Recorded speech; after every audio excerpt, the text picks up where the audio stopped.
Oh yeah, for sure. Hey, I'm on the same thing. Live.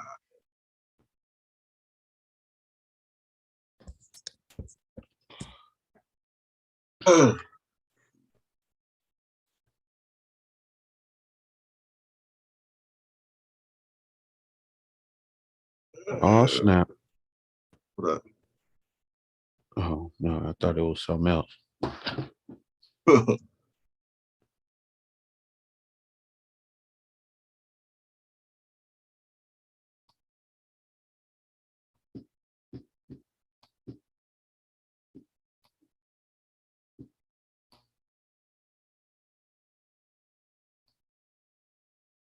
Oh snap.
Swimming in my newness, got the scuba, I maneuver through these sharks in the way. Demons real fluid, who would look to catch a lift like an Uber, but I got the whole armor on today. Lurking in the shadows, watching me with the scripts, getting to it, looking for another chance to invade. But I made it out the mud, and I'm covered in the blood by the way, the truth, the life, the one who saves.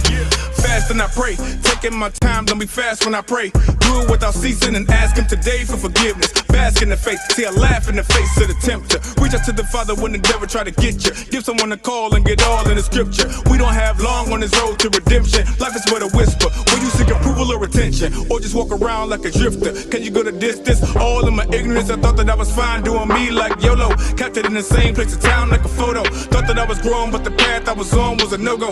We can build a nation going solo. The Father give us much and we still want more up, but never really have enough to show though. I thought I was fine until I got God in my life. He's right there when I call, yeah, he's always right on time. My Lord and Savior too, yeah, he's always on my mind. The Holy Spirit moving, yeah, she keeps me living right. Yeah, she keeps me living righteous. Yeah, they keep me living right. Yeah, they keep me living righteous. Yeah, they keep me living right. I hadn't realized that I needed them. I was still in the receiving end of chastisement. Even then, hit rock bottom, got the searching, then I found him. Then I felt like Tony Braxton, I could breathe again. Now I praise him from the morning to the evening. Life gets hard to seek the Father, it gets easy then. As long as you keeping his laws, commandments, and his statutes. You ain't gotta worry when there's angels there to back you. When you know the truth, then you're free, no more shackles or spiritual bondage. Just lyrical content is full of experience, wisdom, none of the nonsense that we're used to hearing from the secular side. I ain't saying all, but most, and no, this is not a boast. The truth music will take you on a heck of a ride. It's that time, cause the tribe's on the rise. And time to separate the wise from the lies.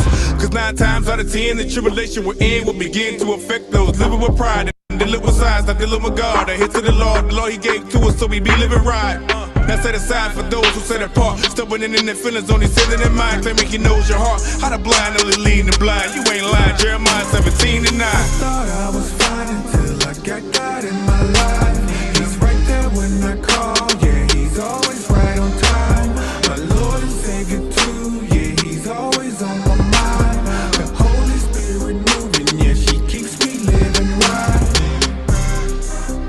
Yeah, she keeps me living righteous. Yeah, they keep me living right. Yeah, they keep me living righteous. Yeah, they keep me living right.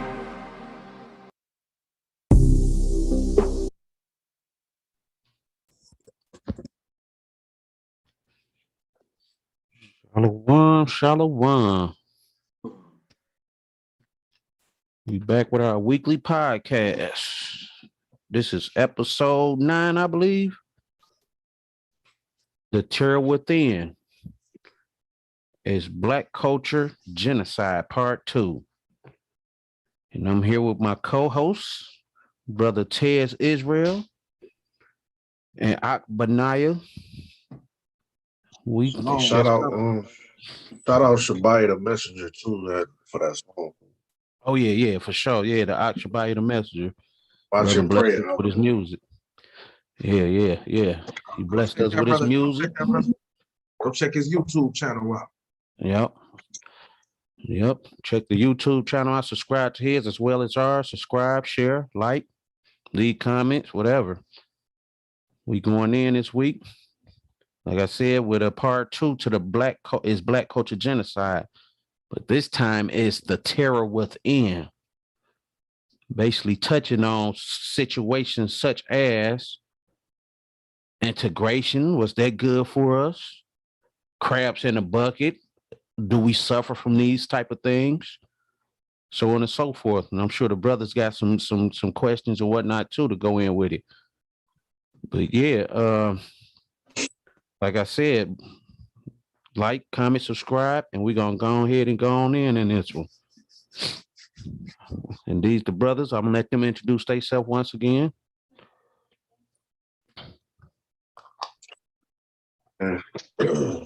Cortez Israel on Facebook, Cortez Israel.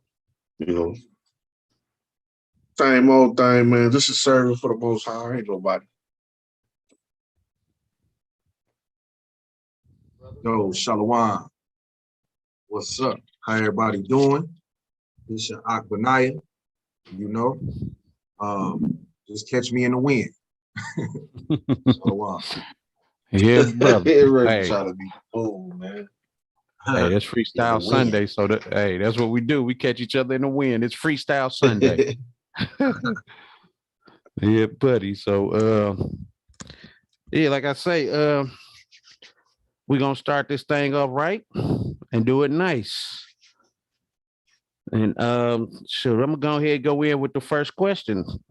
The first thing we're gonna touch on, I feel like this been a major problem in our community. Hold up. Before you go in, let me ask you brothers a question. Mm-hmm.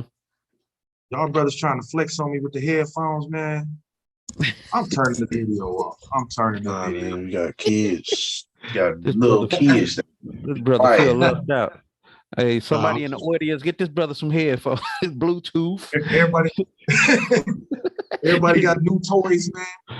I want to play. What it is, you over there in the motherland, you got all that space in your crib. The walls ain't, you know. Yeah, that's true. Yeah. Kids go to the other side of the house, man. Hey, man. Hey, I also got a big leather belt. The kids, they get online. I just mute the video. Y'all don't know what's happening. Hey, this is the perfect episode. The Terror Within. It's like, no. Hey, I want to say this too. Not to get off topic, I just want to thank everybody who's been supported. You know what I'm saying? Like, it's tremendous respect and love and appreciation, man. No, because y'all don't have to do that. I know Black people, that's one of our main things. We really don't support each other, but I appreciate y'all, man. Yeah, for sure on that. Yeah. Hey, that's crazy because that's a part of that. And that's a part of the terror, though. You know, us not supporting each other. That's part of it. Yeah. And that's actually going into some of the stuff that I was going to touch on. That's part of crabs in the bucket right there. Not supporting each other. They support the Chinese hot dog stand, but won't support the brother on the corner with a hot dog stand. Oh, his hot dogs cost too much, but the Chinese brother got the same price. But hey, it's the same thing. Different meat, man, that's that different meat. Yeah, we know what kind of meat they be eating. Shoot. Well, yeah, we're gonna go ahead. Get on up in this thing. Let me ask y'all this question. How y'all feel about integration?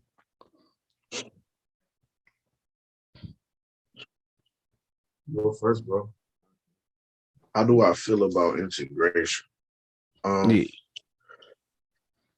Well, I think it's a difference in integration what it is today and what it originally started because today is like you got blacks trying to get out of the black neighborhoods to integrate for safety reasons. When I say safety reasons, you got our neighborhoods is more violent now. You got the what do you got in our neighborhoods? You got less I guess education, So but I think how it originally started, I think that it was, the whole civil rights and all that. I think we had our own stuff in order, man, but we didn't really need it.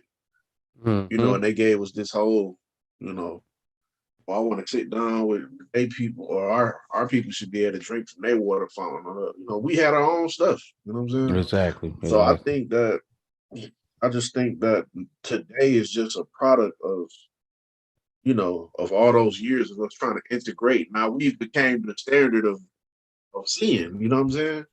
Because I don't know, man, it's right now it's like the black people are the head of everything.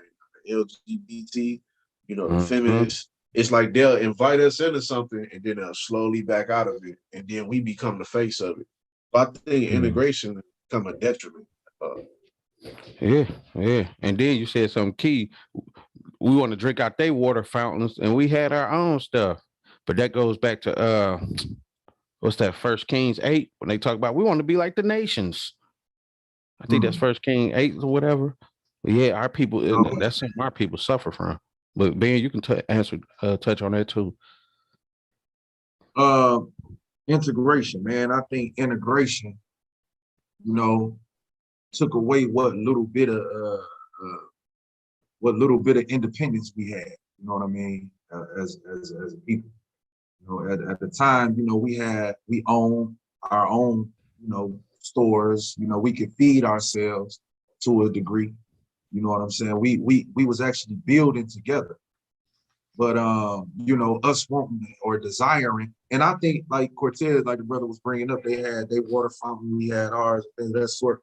That kind of like made us feel as though their water was a little better than ours for some reason or something. I don't know. We like, I want to drink their water.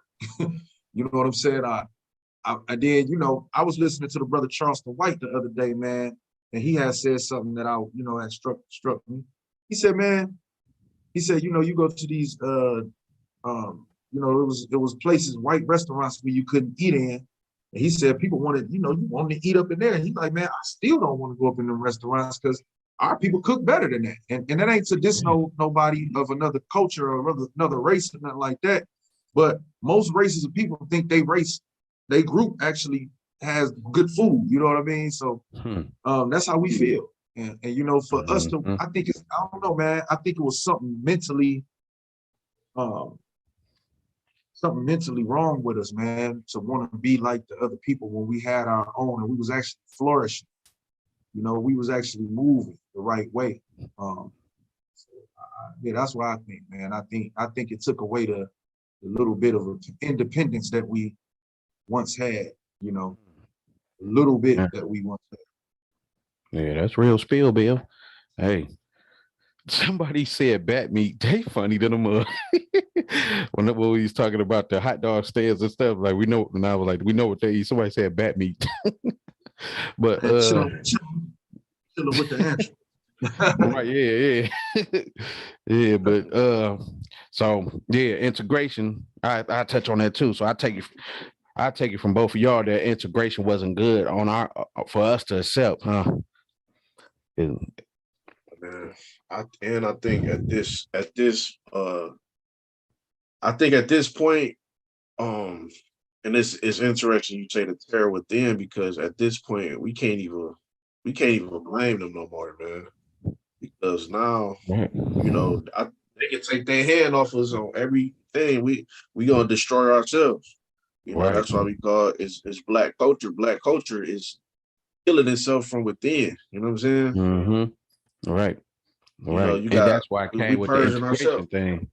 Right, right. And that's why I came with the integration thing, because through them integrating, we learned certain traits from them and embedded it in our everyday lifestyle. Now, like you said, they back up. They ain't got to do nothing else. We take that weird stuff and start putting it in our households and in our communities and start destroying each other like that.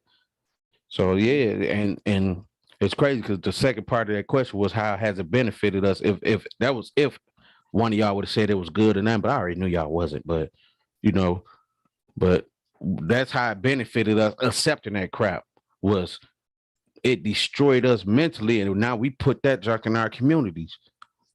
Yeah, That it's still right. Even destroying us when you communication. look at integration. Mm-hmm. Mhm.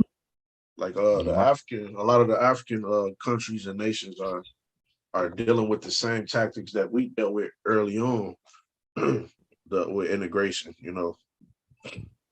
Mm-hmm. And then you go to some of these places, or like you were just saying, to other countries or whatever, we can't integrate in their community. At least not like that. We got to have some type of cosigner to even set up something in their joints. While they can come right in ours and just do what they want with us and handle our women like how they want to handle them and feed the drugs to these little boys, and these little boys come back to our community. And like you said, it's not their fault. It's our fault for allowing it. We should have Nehemiah them years ago, years and years and centuries ago. Yeah, but look how I mean, look how we treat our women. That's giving them the okay to come in. You know what I'm saying? Exactly. And Exactly. you know what too, man? We got a phrase that we deem white supremacy, right? We look at Mm-hmm. white folk, we say, hey man, you know, the system, that's white supremacy, that's a white supremacist system. Well, we got a black inferiority mind state. Mhm. Because if we felt like we were superior as a people, we would deal with each other and operate better with each other. But we got an inferiority mind state. So as long as Yeah. we got a mind state of inferiority, there's gonna always be supremacy of others. Okay. All nations gonna be supreme over us as long as we Mhm. operate like that. Okay. It's crazy you Yeah. brought that theory out because I was gonna touch on that too, but hey, you just did. So that's real spill. Yeah, so many Hey. aspects, how many different ways you can go with it, you know. When you talk about black genocide, you can talk about, you know, building as a nation, you can talk about the crime, you can talk about, you know, the breakdown of the family. It's just so much, so many stumbling blocks amongst our own people, the never ending conversation. Yeah, and since you touched on that stumbling blocks amongst our people, that'll be my next question. What caused us as a nation to be vulnerable to the destructions that's before us? What caused us as a whole nation to be vulnerable to these things? Feeling Yeah. like we was different from each other, not understanding that we were one nation. I believe, you know, because you know we come from all different places. But so when we come together, we was all probably, I don't know if we spoke the same language or not. You know what I'm saying? A lot of us probably didn't speak the same language. So we all came together. We felt as though we was all different. We from, you know, different areas, right? So now we around each other, different tribes, different, you know. So now we looking at each other with, you know, as though we different, but we not, we the same. We the same. Yep. I believe that's what, you know, that's my thoughts. You know, the Ak might have something different. That's what I feel about it. And I feel you on that because I done heard that jump before. I used to work at what was that? O'Reilly's distribution center. And I promise you, I was literally just talking to a brother about how it like we all the same people, just different complexions. Like it say, we a speckled bird, like different colors, but we the same bird. You know what I'm saying?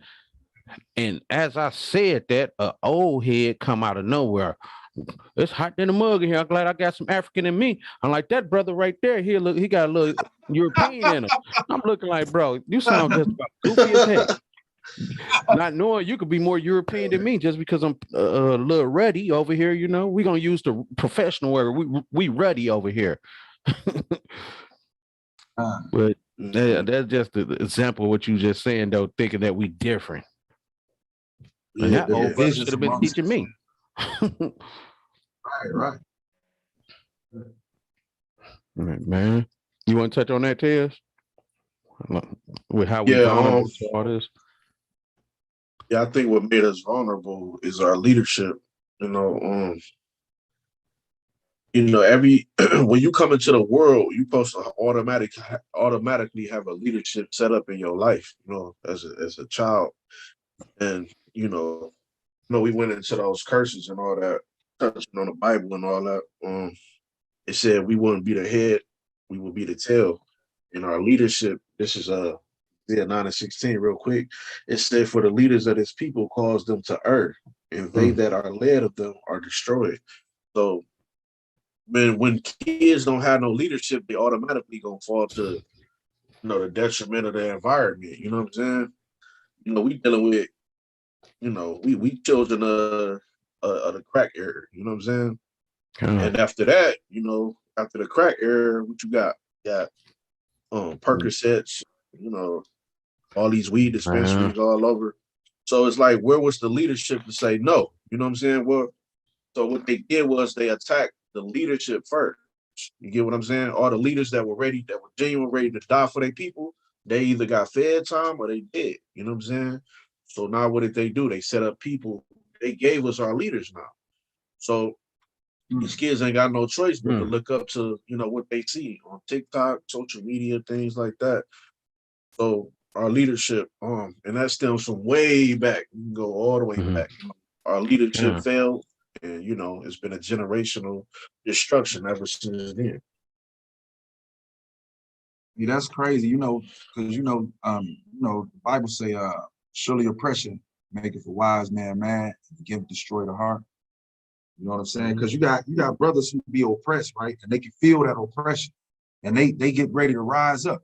And then every time we get ready to rise up, concerning our oppression, they always come with something to give, right? During the civil rights time, you know what I mean? That gift, you know what I'm saying? I would say could have been integration. Integration could have been the gift to pacify us. You know what I'm saying? And we now we getting somewhere, we moving. And that gift killed that fire in us to fight. You know what I'm saying? For our oppression, So, Or do you think Martin Luther King was he sent by the opposition, or the people, the government, or do you think he was like a natural, did you think he genuinely wanted to integrate, or did matter of fact, that's a whole nother question. Do you think he was sent by the government?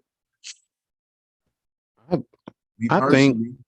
Oh, go ahead. Go ahead, bro. Oh, you got it. Oh no, I was gonna say, I think on some real, I think it was all innocent with him until he really realized what was going on, and he was like, "Whoa, hold up! I wasn't trying to do this. Like, hold up! I done misled my people to a burning building. Like, hold up! I gotta warn them now." That's just my opinion. I think, but who knows? He could be. Our people is easily infiltrated. So, but I truly think the brother meant well. It's just somewhere down the line, he got vulnerable. Like the question, he got vulnerable to something. But at the end of the day, he realized that something was going on that wasn't right, and he tried to reverse that. So that's what I think. I think it was innocent to a certain extent, but he was vulnerable too, like we all get. You can go ahead, Ben. I think it was I like you say, man. I think he started off.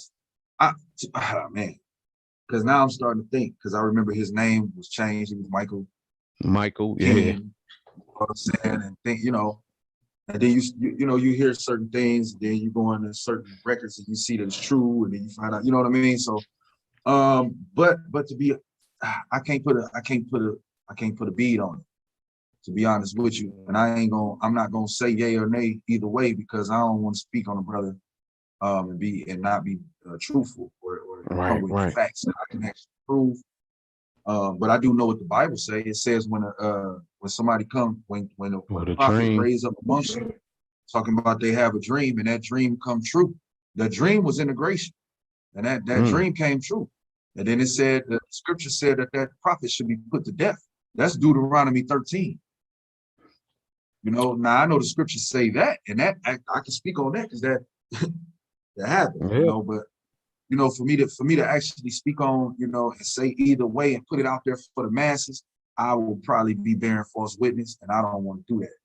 You know what I'm saying? Because I don't know, but I know the scriptures say. God, that's real talk.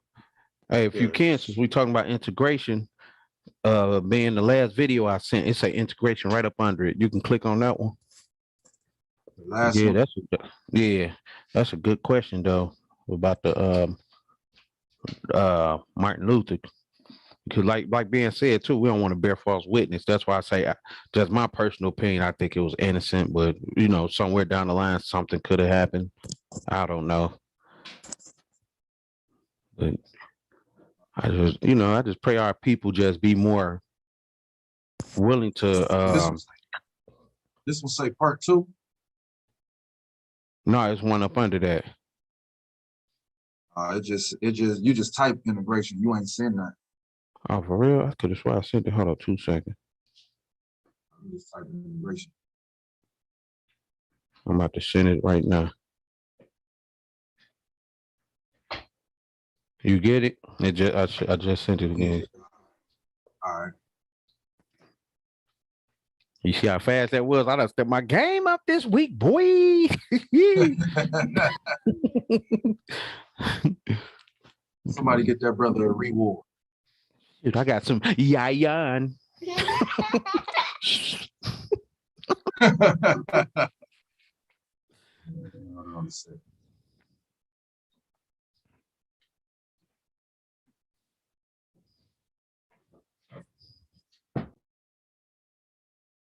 Coming along.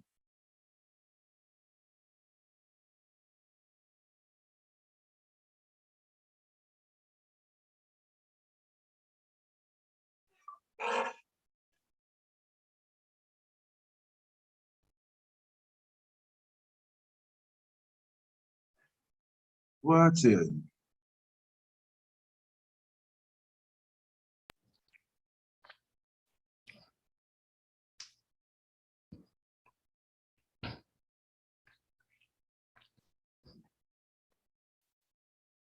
I don't know what just happened. 1 second, y'all.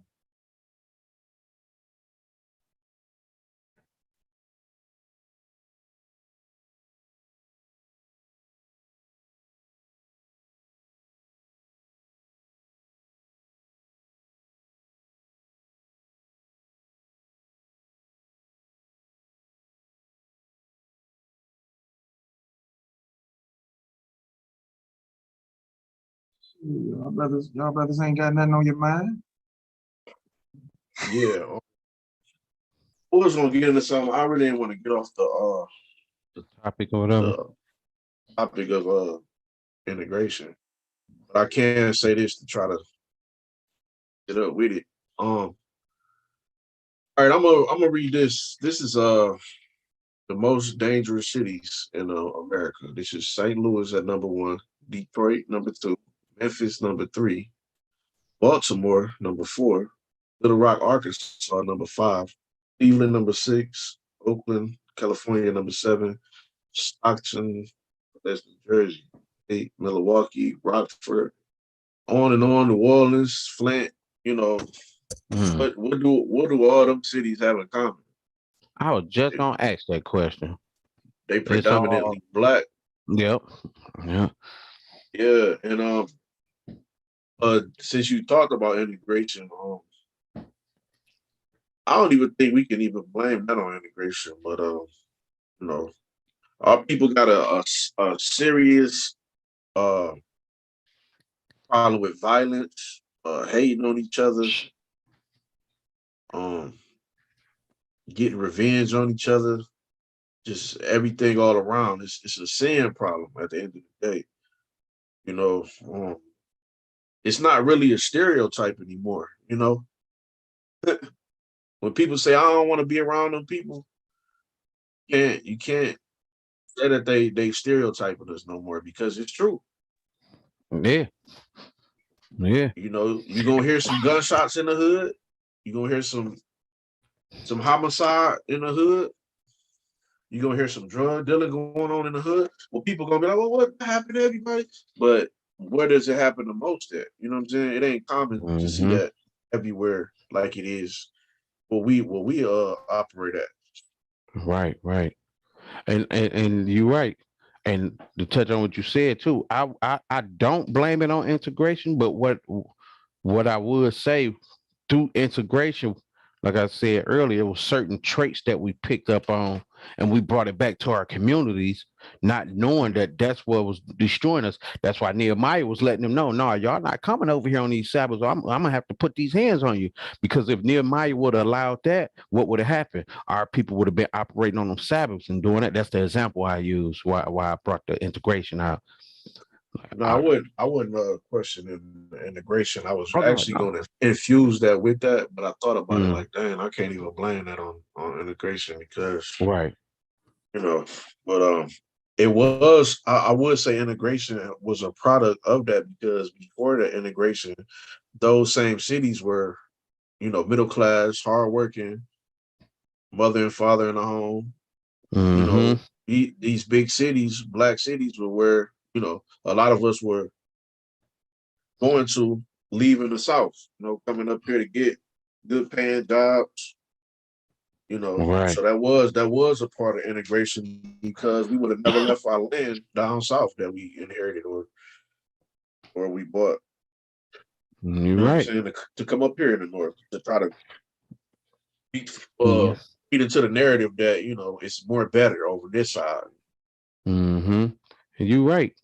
And I know some people right now. It's crazy you brought that land up and going down outside all that stuff. I know some people right now who got some land, and through certain circumstances, things got, how should I put it? Basically, like our people never really leave our children nothing.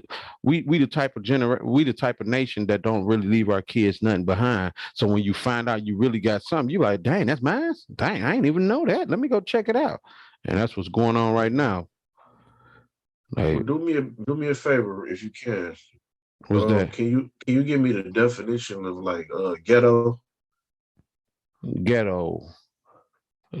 A quarter. Well, I'm gonna get the whole thing. GHC.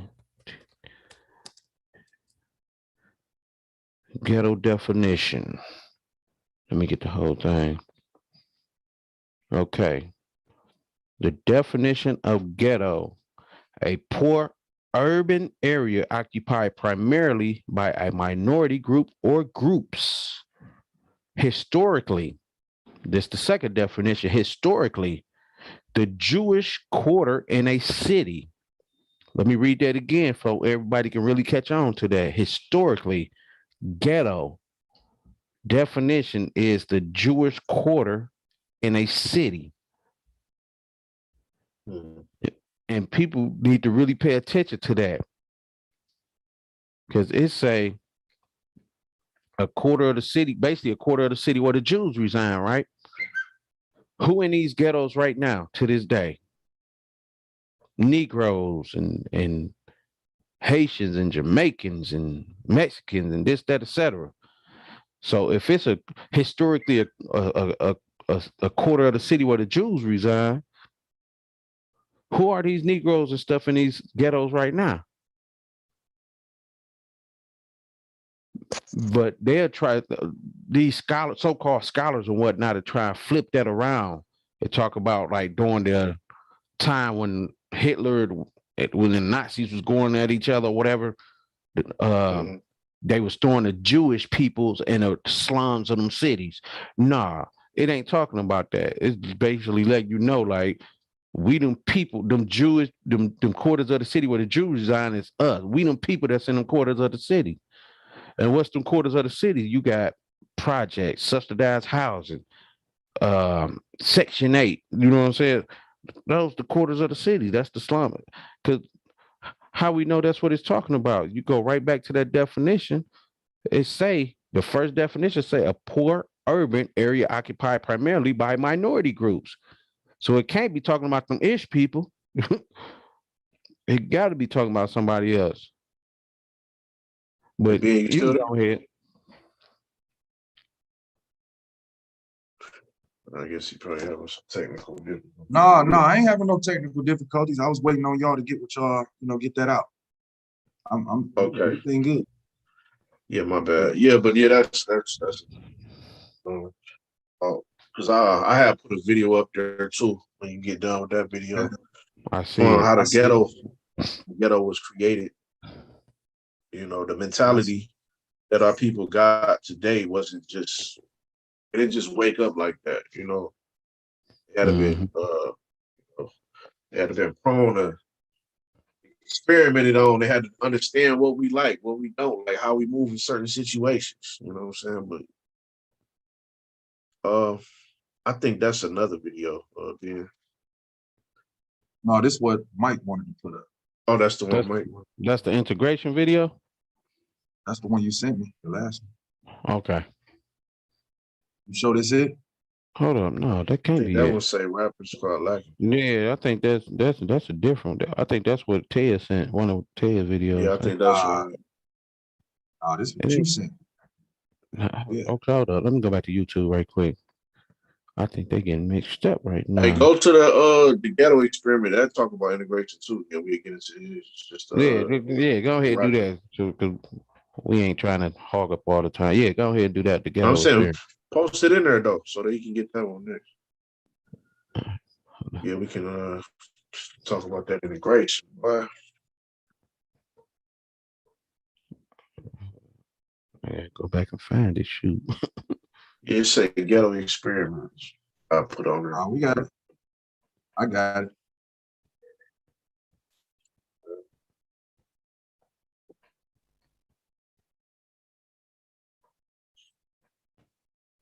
Okay, I'm about to post it in there now.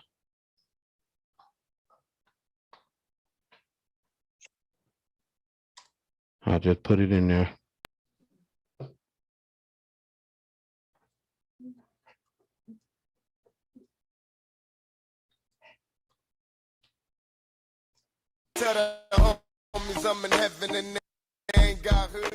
Like many songs will tell you, bullet holes left in my peepholes. the story of what housing and other living conditions look like for many Black Americans is pretty bleak, and that's by design. In addition to artists cataloging their very personal experiences, When the landlord dissed us, no heat. Wonder why Christmas missed us. it's been proven that the modern phenomenon of concentrated Black poverty was an intentional government-sponsored institution. This is in part why President Biden issued an executive order back in January, intended to right the historical wrongs Black folks have faced when it comes to housing and home ownership in this country. But first, let's take it back. The dawn of the 20th century, African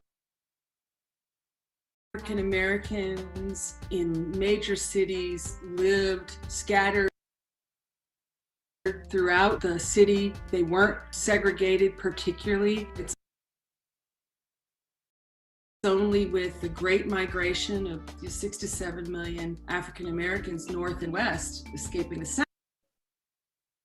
South, the predominant response of the United States government and state and local governments to the Great Migration was to contain Black people in their own neighborhoods. And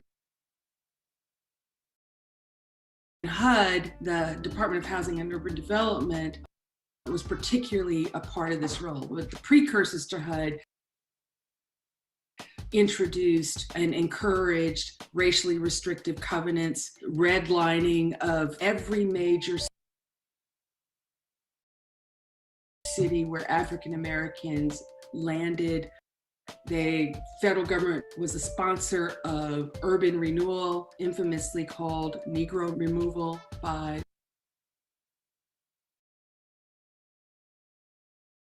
the great James Baldwin. Urban renewal, which means moving the Negroes out. It means Negro removal. That is what it means. And the federal government is an accomplice to this fact. That so-called urban renewal also included a federally sponsored interstate highway system, which was intentionally designed to mow through vibrant Black neighborhoods. Take Miami, for example. 2 highways, I-95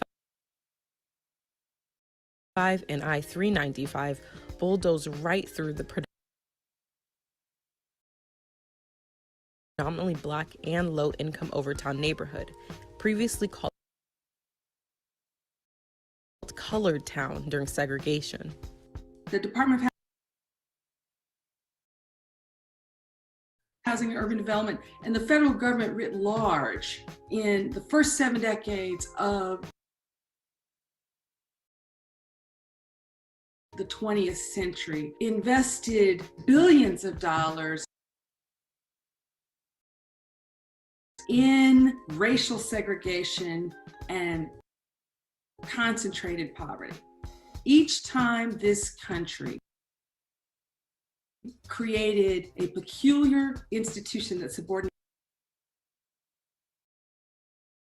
Black people, slavery, Jim Crow, it created and dismantled it. They replaced it with another one.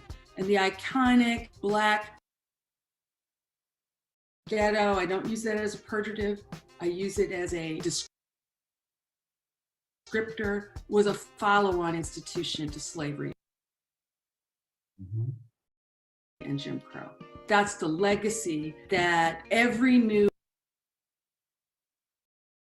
administration inherits, and the Biden administration has as well. Today, I'm directing the Department of Housing and Urban Affairs and Urban Development to redress the historical racism in federal housing policies. This executive order is just one of But I always notice they do with our people. designed to address racial equity in the United States. And while this progress is a step in the right direction, there's still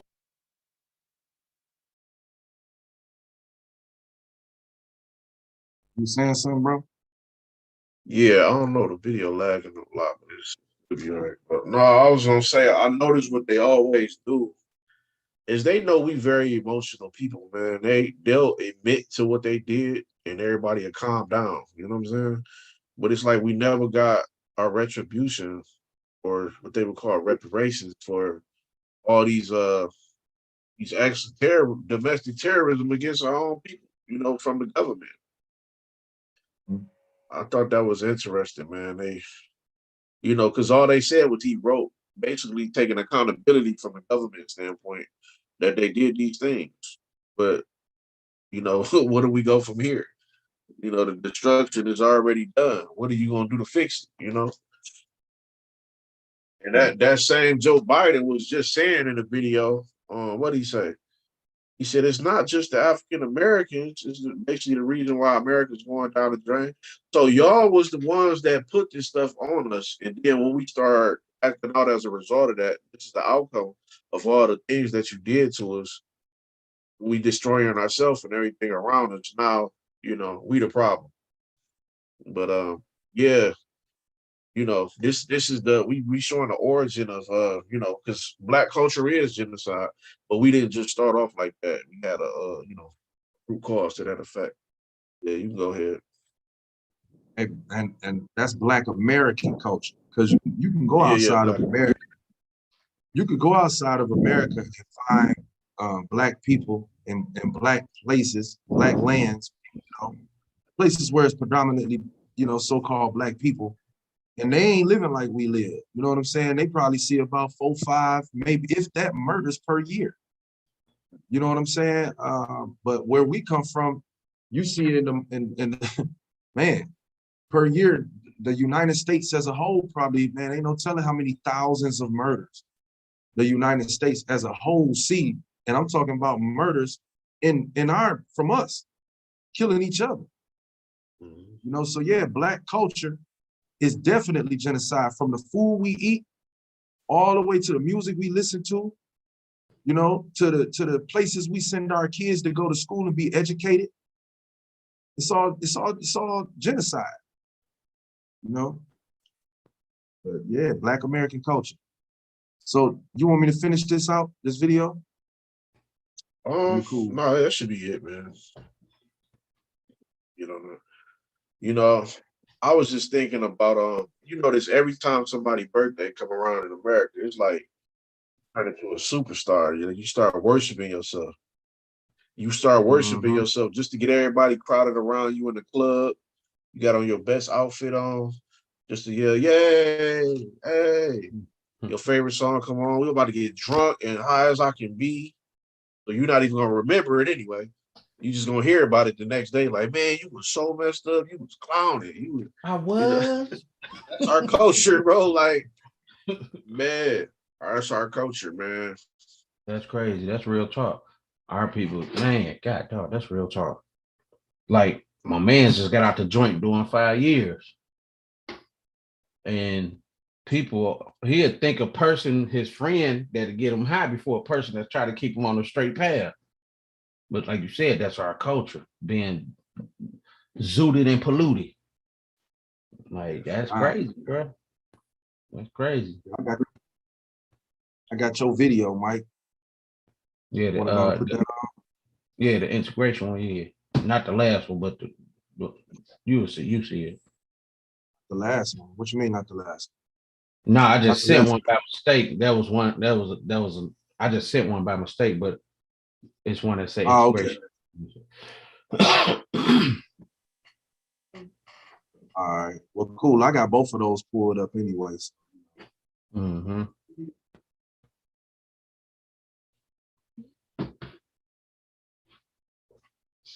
Yeah, that's crazy though. Our culture is basically destruction, death. Hey man, all praises to the Father though, man, that a lot of us are beginning to recognize what it is. You know what I'm saying? We could to some degree stand in the gap, man. You know what I'm saying? And try to, you know, holler from the roof, holler from the mountains, and tell our people, you know, what it is, man. Because a lot of them just don't know.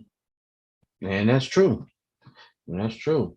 And you'd be surprised how many really don't know here in the States. Like, bro, all this information out here, you still don't know? That's sad. That's sad. Man. Hey, that's part of the Black culture too. You want to hide it from a nigga? Put it in the book. That's Black culture. Sad to say. Man, Here, go right here. Yeah, that brother Ted's on YouTube. The way to control melanated people is keeping them poor and disenfranchised, and this is what has happened to Black people in America. There's a reason why Black people have been economically undermined, because it's very easy to control poor people. When people are poor, you can do whatever you want to them, and they won't have the economic power to fight back. They won't have the economic power to put a politician into power to help them out. They won't have the economic base to really take care of their basic needs. So then you can control them any way you want to. See, white folk lend us money. They don't pay us because they know that they're going to get it right back. 1866 and up to about into the 1920s, Black folk had the greatest economic achievement they've ever had in this country. Even though it didn't occur under integration, it occurred under segregation. Those Black folk had managed to acquire over 20 million acres of land, according to the United States Census in 1920. 20 million acres of land. But between 1920s and 1950s, they lost almost all of it. Back in the 1920s and up to the 1940s, we had black broom factories, we had black mattress factories. Almost every black major city had at least 2 cab companies. We had black bus companies. We had black shipyard up here in Baltimore. When I say black bus lines, I'm not talking about just having 3 or 4 buses. We had over 500 buses. And this is in Winston-Salem, North Carolina. And our bus company didn't just service just the black neighborhoods, it serviced the blacks and the white neighborhoods. We had 2 black cab companies. We had the Harris Cab Companies and the Campbell City Cab Companies. But they used to have their own restaurants. They had the best nightclubs in the country. The blacks had 2 baseball leagues. Each baseball league had 8 teams. We had over 500 of the best baseball players in the world. But what did they do? They wanted to integrate. So as soon as they put Jackie Robinson on the Brooklyn Dodgers, black folks said, we'll give up all of our black baseball leagues, black teams, and all our black players, and we can just get one black boy to play on a white team. Black Americans were gung-ho about integration because we thought that would be our passport to freedom. We equated integration with freedom.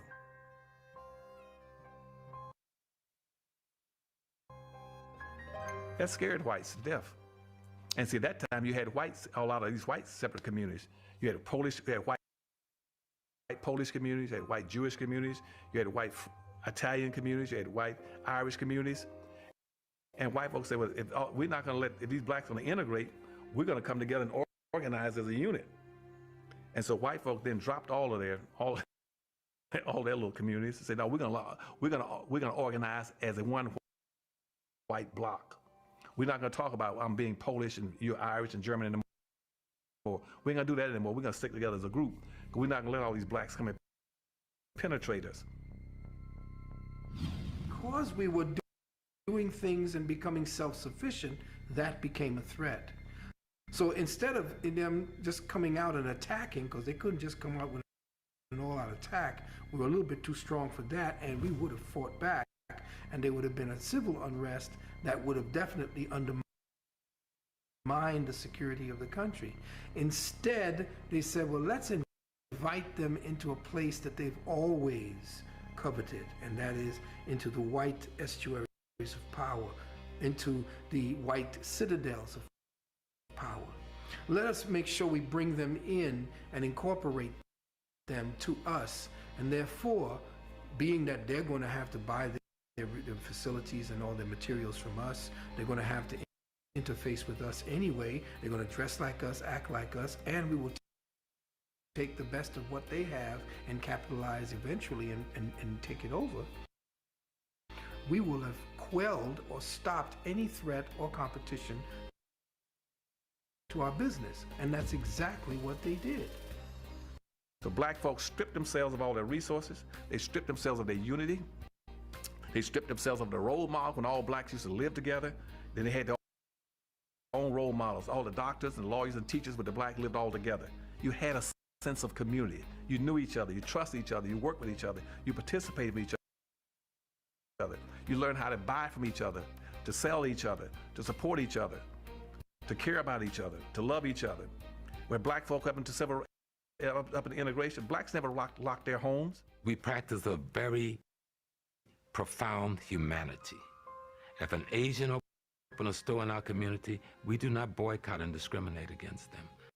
If an Arab open a store in our community, we do not boycott and discriminate against them. If a Jewish person open a store in our community, we do not boycott and discriminate against them. We shop with all peoples. We treat all peoples equally. The problem is they're not treating us equally. See, we caught in our own humanity. And until we begin to address that and demand that others practice towards us the same human concern and love that we practice towards them, we will stay in this situation.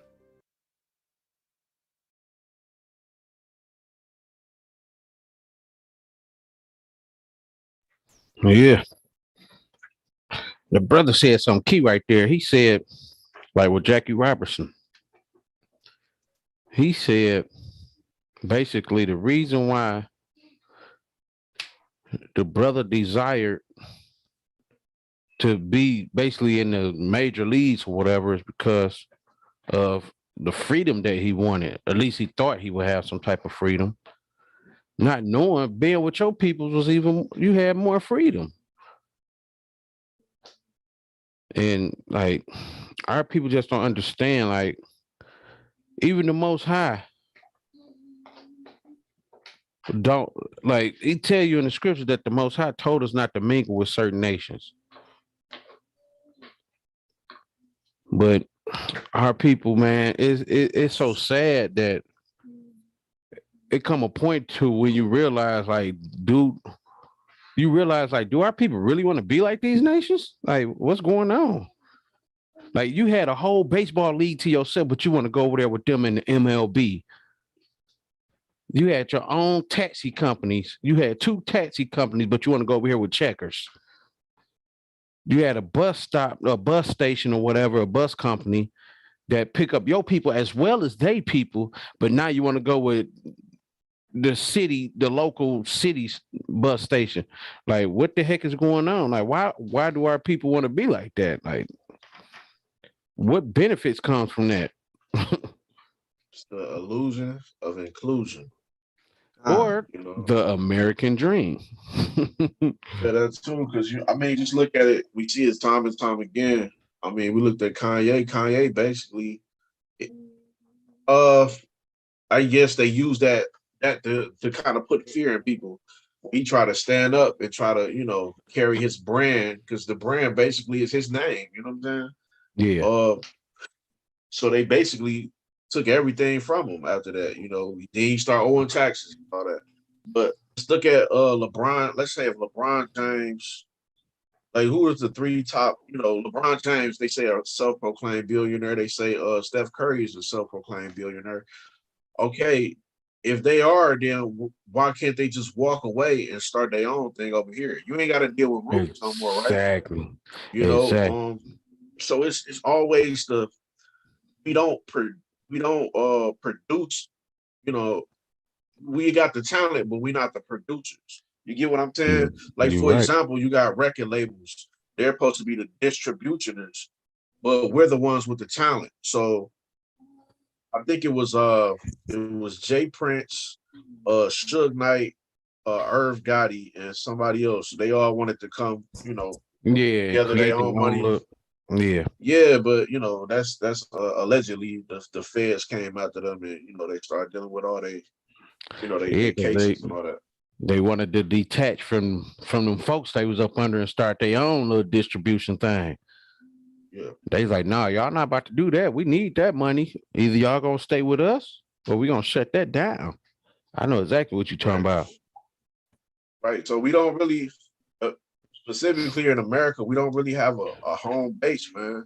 I mean, you can't say, oh, we gonna rock with Nigerian, we gonna rock with the Nigerian flag, or we gonna rock with the Tanzanian flag, the Kenya flag. We all, we everything. So it's like we don't have nothing to just be like, all right, this is what we gonna. You gotta have something that you identify as first before you go anywhere. You know what I'm saying? Or get anything done. You was talking about the Ish people. Man, I mean, they might disagree, but they all agree on, the Holocaust or, or whatever. Go ahead. My bad.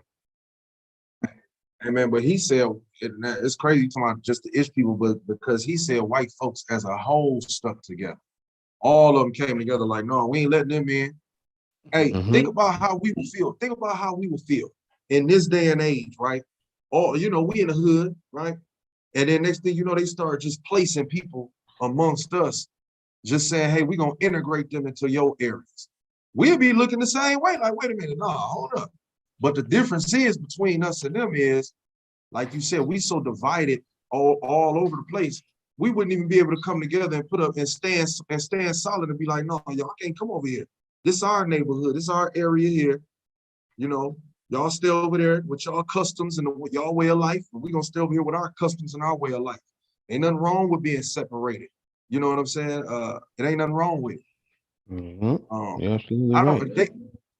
For some reason, our people feel as though you made it once you move out to a certain neighborhood or a certain area.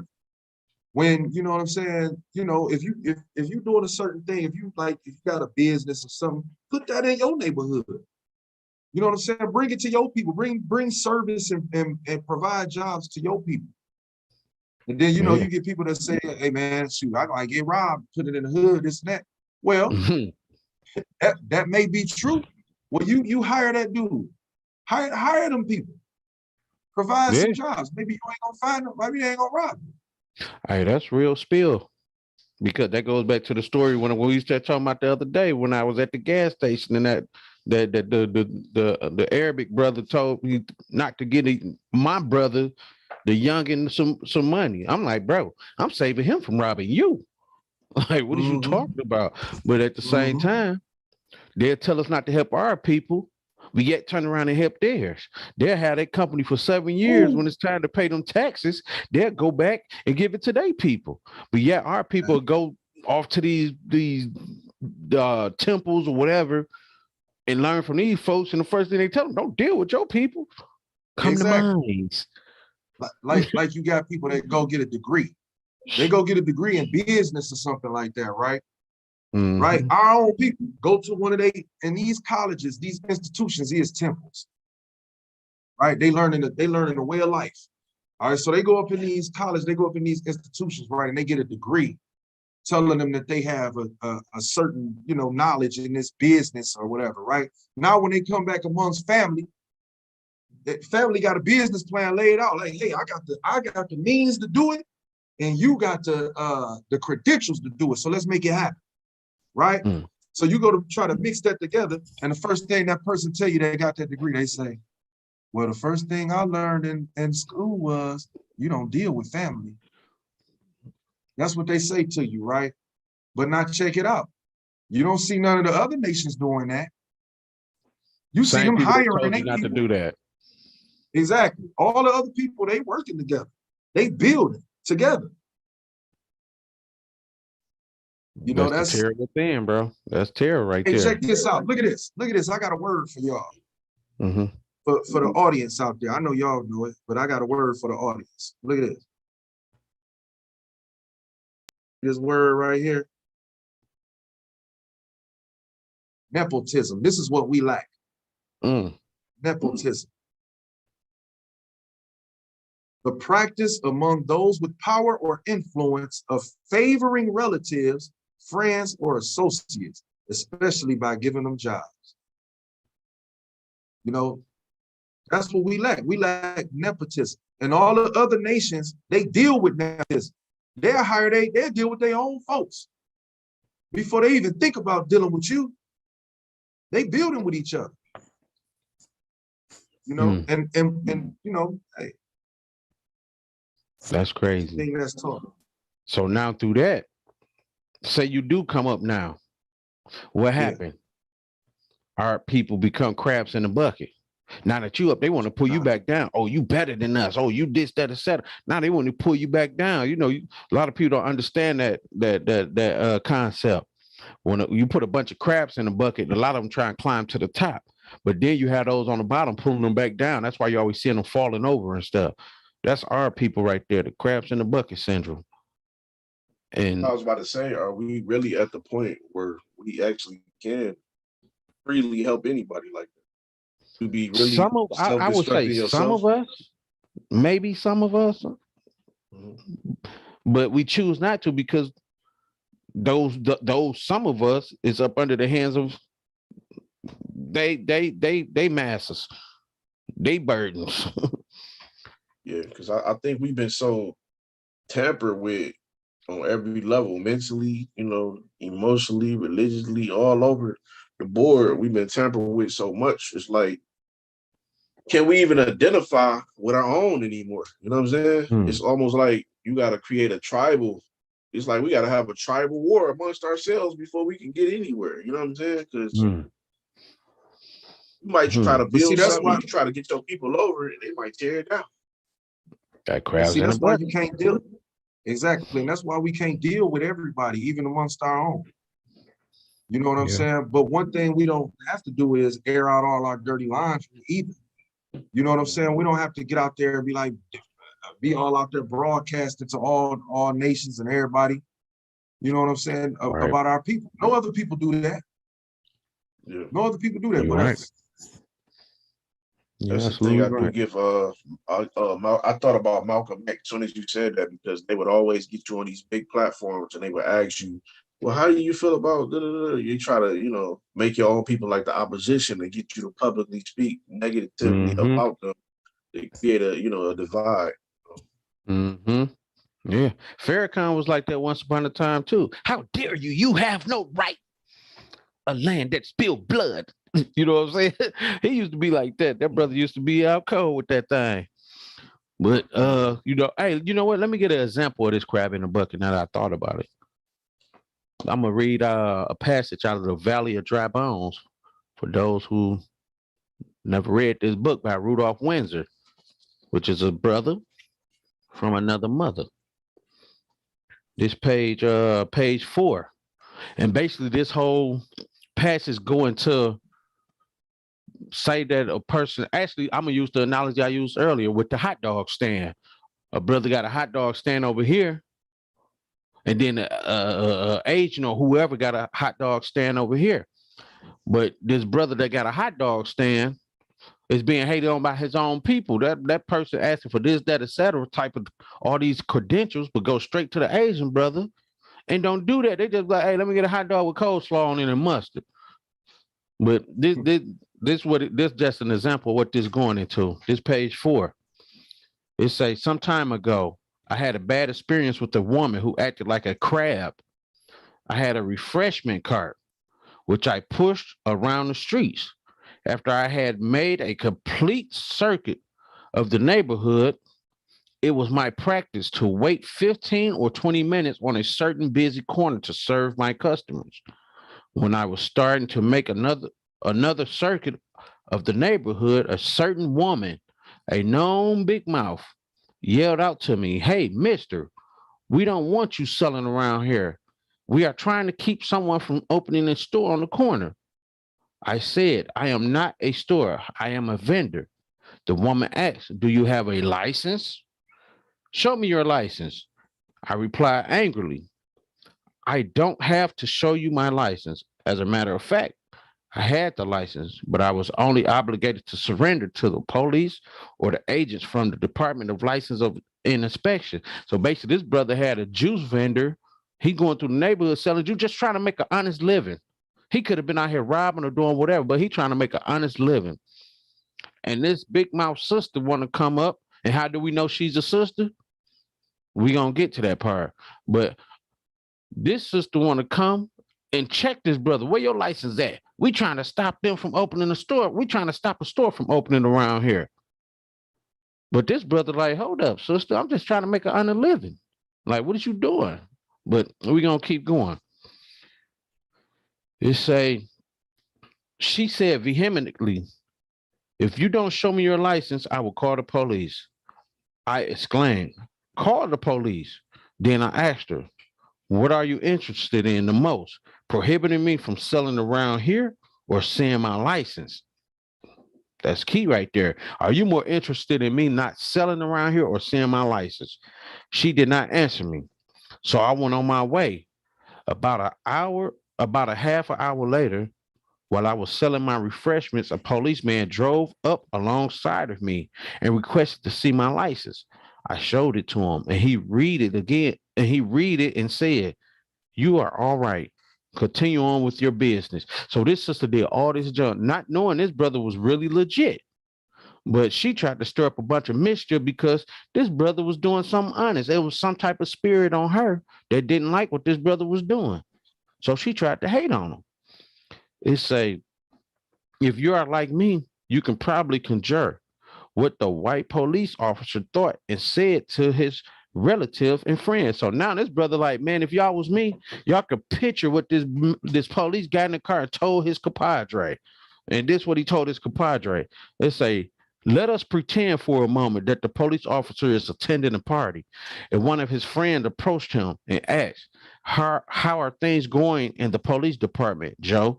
Joe answered, everything is pretty good. The other day, they transferred me to an all-black neighborhood, and I am learning a lot about black people that I didn't know before, but had only heard about. So now this police, this is just an example that this brother who wrote this made up about this police. Like, what if he went to a party and he talking to his compadre, and the compadre said, how's work going? He's like, man, it's going straight, but I just started working in this black neighborhood, and I didn't know they was like that. That's what this police saying. I didn't know they get down like this. His partner, his compadre, like, what you mean get down like what? So we about to show you what he's saying. He said, what do you mean, Joe? Well, yesterday I received a call about a man selling on the streets without a license. After investigating the situation, I found out that the man had a license.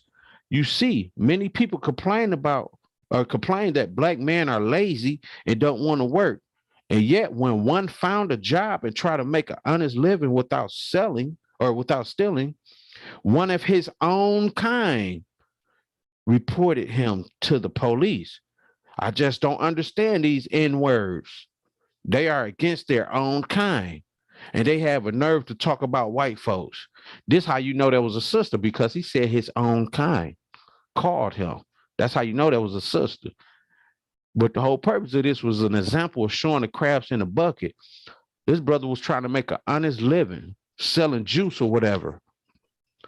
But while he was selling that juice, you had this big mouth sister coming, talking about we don't want no stores opening up. But if that store would have opened up, y'all think she would have went in that store doing that crap? No, because they would have threw her up out of there and got her together or whatever. But that's just an example of the crabs in the bucket. And it's crazy that police say that, because I'm sure they probably say that for real every time they come in our neighborhoods. Like, man, these Negroes something else, man. I ain't never witnessed nothing like this. I bet you they probably say that for real. But y'all can go ahead. Yeah, man. I think it's just perfect. We prisoners of war for real, man.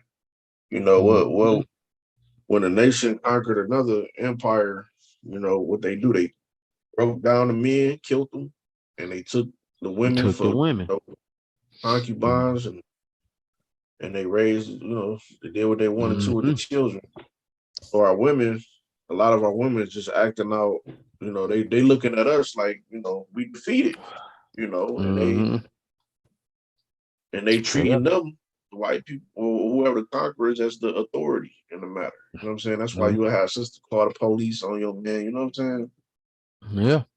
They naturally, you know, that's what they do. Yeah. But then you have sisters that actually stand up for brothers. But then brothers will turn around and mess up and do some bullshiggity to them. If you can, Ben, get that the very first video that's in there. You can get that one. You have sisters that stand up for brothers, but then the brothers will start being crabs in a bucket. So it's like a two-way street. Our people just destroy for a lack of knowledge, man. Our people out here suffering. Sometimes don't even care to get healed. So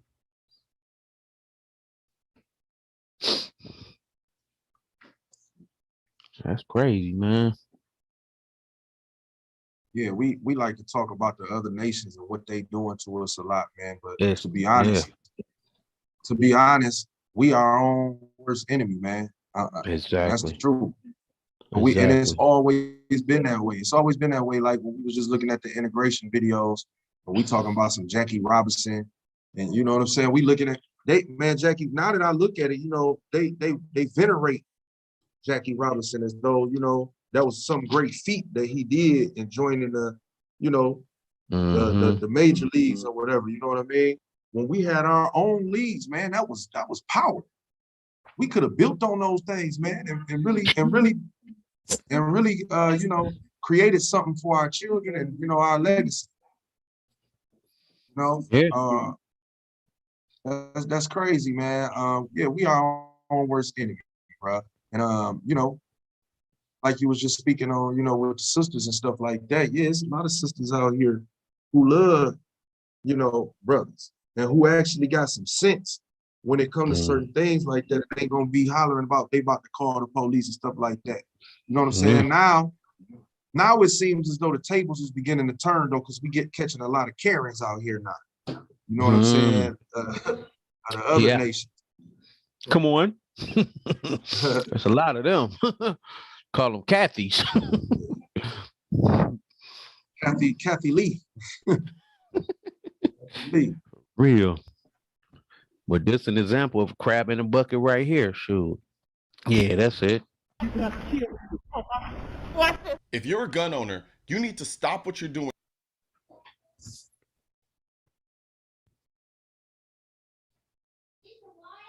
right now. Watch this next video because there are so many things to learn from it.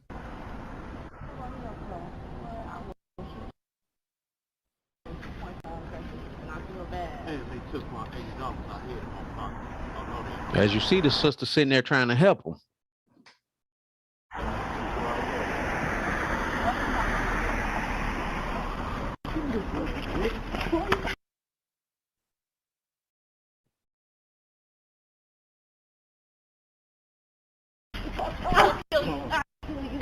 Kill me. Watch this. I'm sorry. You got me. She said, watch this. Damn,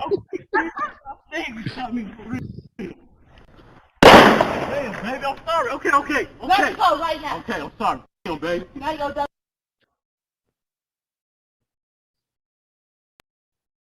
I know that brother ain't shot trying to flirt still. Man, he shot, but he ain't trying to flirt. He said, baby.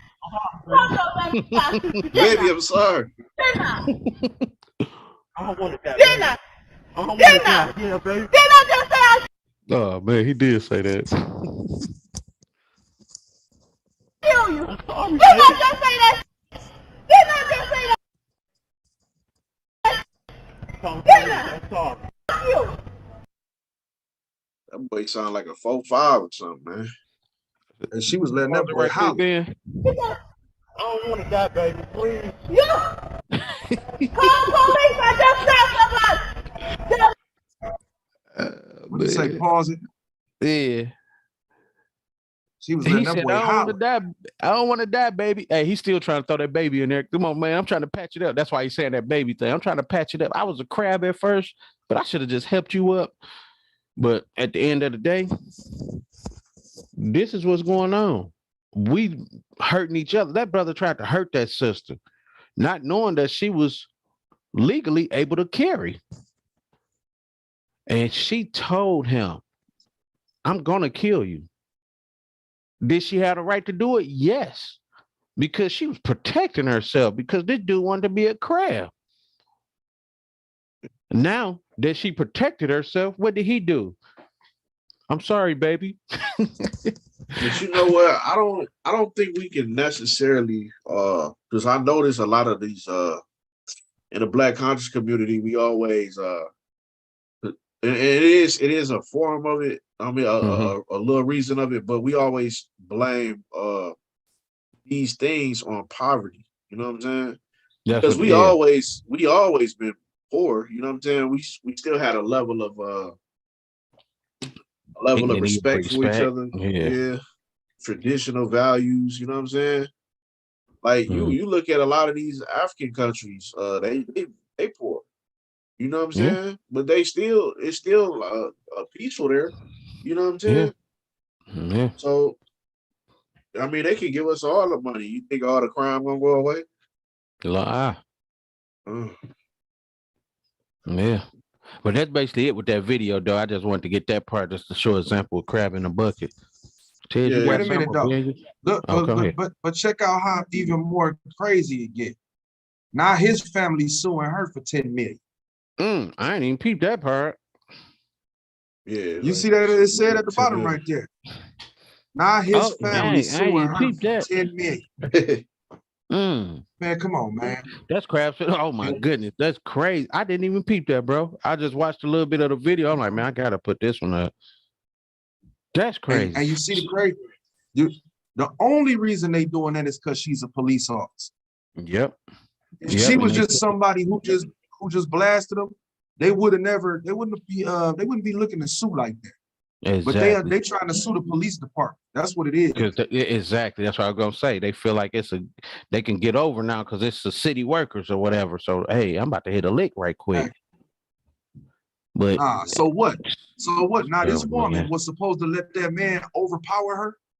Exactly. And if he would have overpowered her, would they still sue? But see, if he would have overpowered her and then found out she had a gun, then she would have been the one hit up.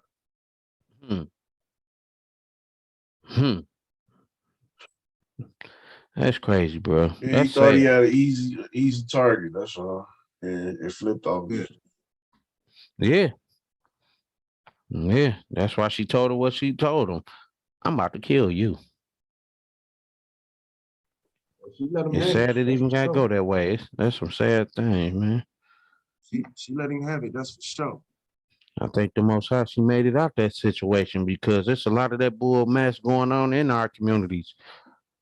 And that ain't the first time dang, that's crazy. Now that I think about it, that ain't the first time I seen some wickedness happen like that and that person trying to sue. When I was younger, it was somebody in the neighborhood. This when we stayed over there on the John R area and all that. But anyway, somebody tried to break in one of the community neighbors' houses or whatever. Didn't know that they had a dog in the house, a Rottweiler. Person broke in that house and that Rottweiler gave him the business. Do you know this person that broke in the house took the neighbor to court, tried to sue him? Like, you did me wrong, but you trying to sue me. How wicked is that? That's crazy.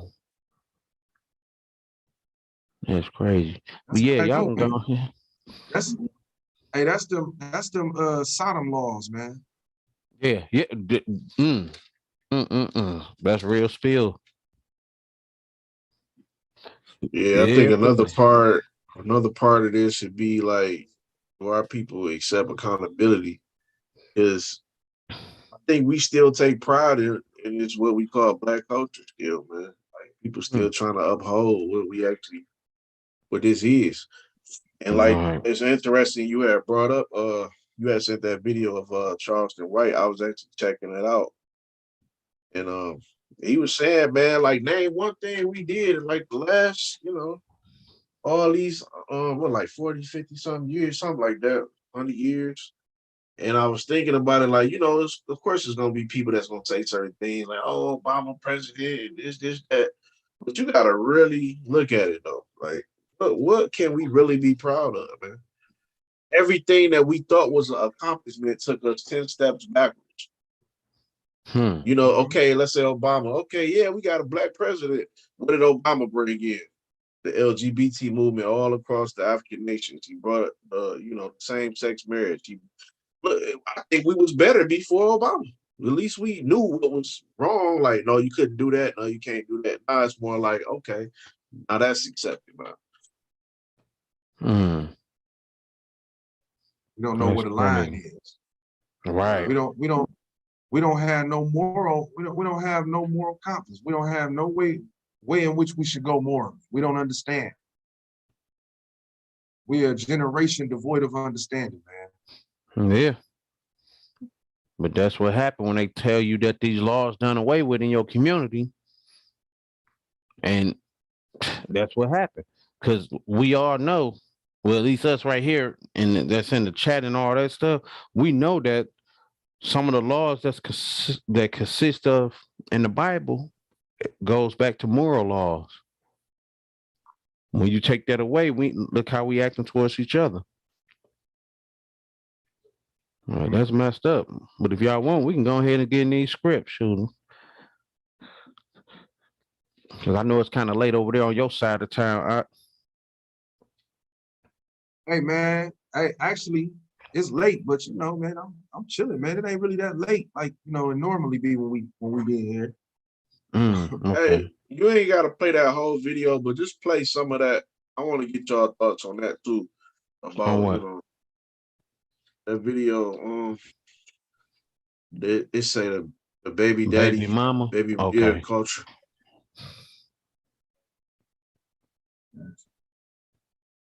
Man. I got you. Mm-hmm. Yeah, that's it's late over here, man, but I'm chilling, bro. Oh You know yeah, what I'm for saying? sure. For So You got a sure. y'all, I know nice, y'all nice brothers. crib. Nice crib back there. Yeah, that's a nice little Oh yeah, house. you You got see the me? swivel steps. Oh, yeah, we doing well, brother. Looks like you got You the know what I'm saying? doggone bookshelf over there. All right, now, young brother. And they say Africa is poverty. Man, y'all better shut that brainwash mess up. You bearing false witness with that screen, that green screen. We try to boost them. Hey, look, there go them crabs. Hey, nah, we ain't crabs in the bucket. We want that crab boil. Oh man, just a bunch of abomination. Oh man. Here we go. Here we go. Here we go.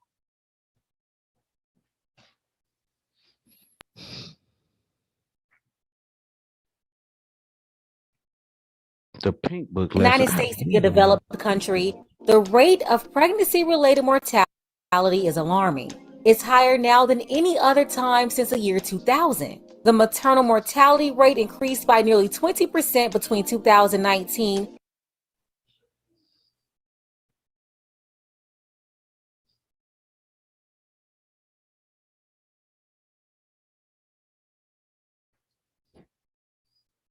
Fair use. and 2020. And although complications impact pregnant women All these videos are fair use. in America of all races, we can't dispute the fact that Black women in the United States have a significantly higher pregnancy-related mortality rate compared to other racial groups.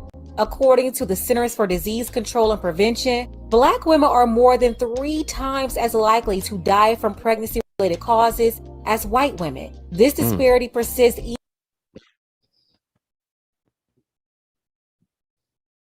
even after controlling factors such as education and income. Experts argue there are several possible reasons for this disparity. They point to Black women who may be more likely to experience medical conditions such as hypertension and diabetes that can increase the risk complications during pregnancy.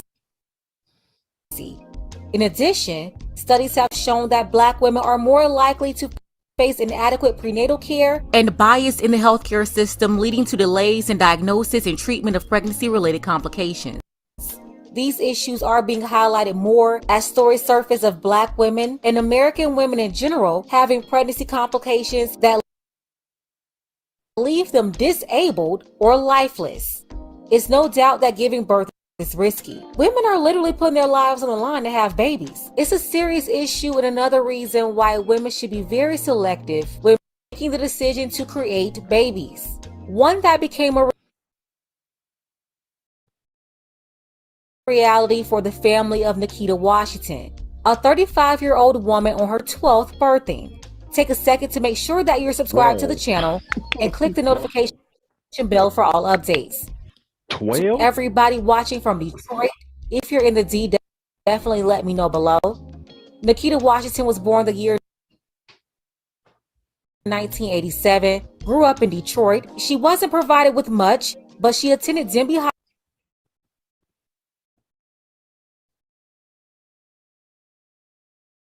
High School, where she dropped out in the 11th grade after getting pregnant with her first kid. She had the baby, a son, 19 years ago. At 16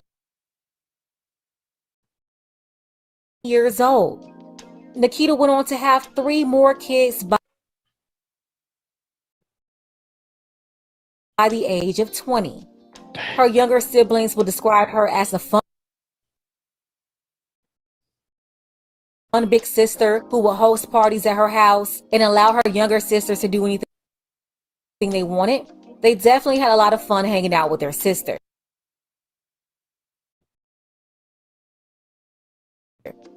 On Video tripping, man. It's lagging. Commercial coming on. Yeah. I'll have to stop it. What this is. Yeah. It tell you that her childhood, you know, when we get further along into the actual video, I explained that so she ended up dying as a result of, you know, they said she had complications. Said she had complications on her 12th baby, and she ended up dying as a result of that. That's, you know, a lot of the family had questions and that themselves. They was trying to get answers, but they, you know, they wouldn't put out, you know, that confidential information. But no, man, the reason I was putting this out was because, you know, you had this whole baby mama, baby daddy culture, bro. And it's like, where the heck was the father at? You know, where was the fathers at of these 12 kids? And, you know, okay, granted, you know, she was, you know, she kept laying down with different guys because they said it was 3 possible fathers, but they don't, you know, they was nowhere to be found. One of them, I believe, was deceased. One of them was locked up, you know. So, you know, even as a man, if you see a woman like this, obviously she's dealing with some type of, you know, past or something she's dealing with. Why would you then decide to, you know, produce another child to make them, you know what I'm saying? Right. You know, to grow up in this world, to be, you know, it's messed up, man. But yeah, she ended up losing her life, man, giving birth to the 12th child. And now the grandma is with 12 kids, man. I was just looking at that. If you listen to what they were saying, she said she would be the, you know, her crib was like the turn up house. You know, she was like the party to her little brothers and sisters. Like, where was the parents at? You know what I'm saying? So it's like we got to put the mom and the dad back together, man. We, you know, family is what keeps us together when we dealing with poverty. You know what I'm saying? Because imagine you a struggling mother and the father's not around. Now you got to go make the money. Now who's protecting those kids? You know what I'm saying? So you need that mother and that father, you know, structure in that home. But yeah, that's a sad, unfortunate situation, man, that I see more too often, you know. And it's not blaming women or it's not, you know, blaming men, but we just looking at our family structure all together, like we got to do something better because that's a big form of genocide, right in itself. And let me read this scripture real fast. This is Isaiah chapter 3, in verse 5. And the people shall be oppressed, everyone by another, and everyone by his neighbor. The child shall behave himself proudly against the ancient, and the base against the honorable. So, you know, when you take, you know, when you take the leadership out of the home or out of even the neighborhood, you have these kids growing up to be what we used to call them bastards. You know what I'm saying? They would call him a bastard because this child don't have no guidance or direction. So now he's prone to be, you know, a terrorist in his environment. You know, those were the kids you had to watch closely. Like, hold on, he might be a problem. You know what I'm saying? So then you got young women who don't have no protection. So now they're prone to what? You know, you always remember the young girls was messing with the older guys. You know what I'm saying? So now the older guys, they coming around. It ain't no man to court this woman off, or you know, look at even court the dude to see if he you know, if he eligible to even to be with his daughter. They don't have no father around. So now you have a woman like this who just having baby after baby after baby, and now these children are blossoming up to in this bad environment. And what do you have? You have black culture and being tainted by the black culture. This keep happening and happening and happening. And you know, this is what we have today. You know, y'all got anything to say about that video? Ain't no judgment, man. It ain't no judgment, bro. You can't say nothing to nobody. Everybody too soft. So when you go and say something to, you know, about this, because, you know, the sister passed on, unfortunately. And you know, that's an unfortunate, you know, thing that happened, you know. And I pray the family is, you know, moved on and they, you know, get a peace of mind and things of that sort. But the thing is, you can't speak on nothing, man. It ain't no judgment amongst our people. You can't speak on nothing. Like me and my cousin, we were speaking the other day and we was talking about this no snitching culture and all of that type of thing. It's pretty much, I'm saying that I know we talking about this sister here with the situation, but I'm saying that because you can't judge nothing. So when it comes to the people who are afraid to judge situations, that's what they are. They're afraid. It's a fear. You're scared to say something to these people, understanding that, you see somebody jumping in the bed, a sister jumping in the bed with all of these different men and having all of these different children, from different men and things of that sort, right? Somebody need to say something to her. But in our community, right. But in our community, you can't judge me. You know what I'm saying? Even though it ain't judge, you just trying to help. And it's gonna be like the scripture Cortez just said. It's gonna be tripping out on the elders for trying to check them and put them in place. Yeah. Or the promiscuous women raising monsters. Exactly. What I heard, another thing what Charleston had said, he said the best thing for these young men, he was like, he didn't want to say it, but he said prison and the army. And I was like, dang, I had to think about it because, like, dang, prison, because that break a lot of people. But then I had to think about it a lot of these, he said a lot of these brothers come out, they done read 40 books, you know what I'm saying? They in shape, you know what I'm saying? They look better. A lot of us do need that type of judgment, you know what I'm saying? Because you're not going to hear it from, somebody else. When you got a father and a mother in your home, you constantly being judged every day. You get what I'm saying? Oh, you in there acting up. Hey, stop that. You know what I'm saying? Oh, sit down. Oh, spank that butt. Hey, since from a baby, they been get judged. So by the time they get older, now that seed that you planted in them, now they gotta live their life the way how you raised them. You know what I'm saying? Either they're gonna stick to that or they're gonna go off. Right. So you're not used to judgment when you grow up without the accountability. So now you acting out when that judgment try to be put on you. You know what I'm saying? You out here wilding. So now you need that prison. You need that, you know what I'm saying? Something that's a structure in your life. You know what I'm saying? Yeah, that's real talk. And we also have to be careful too, because how they were saying, like, black women is more likely to pass away from giving birth than white women. And then they throwing stuff out there like diabetes and all this stuff. They put labels on these pregnant sisters as well. We got to watch out for that. So heck, they tried that with my wife. Oh, you a type 2 diabetes or whatever they tried to say some diabetes thing, man. I'm like, bro, man, if y'all don't get on with this crap, she been fine way before this. Now all of a sudden she diabetic. And then not just my wife, my sister, when she had her daughter, out of nowhere, she became real ill. She was in the hospital. She never left the hospital. She was in the hospital for a few days. Out of nowhere, she got real ill to the point to where they had to put her in a induced coma. So that right there lets you know they put her in that coma. And you already know what it's about. Yeah, exactly. But now they want to talk about sisters is more vulnerable to passing away through death because of what they doing to them in there. That's why, like Ted was saying earlier, it's just important that the family be together because a man need to be there with these sisters when these things happening.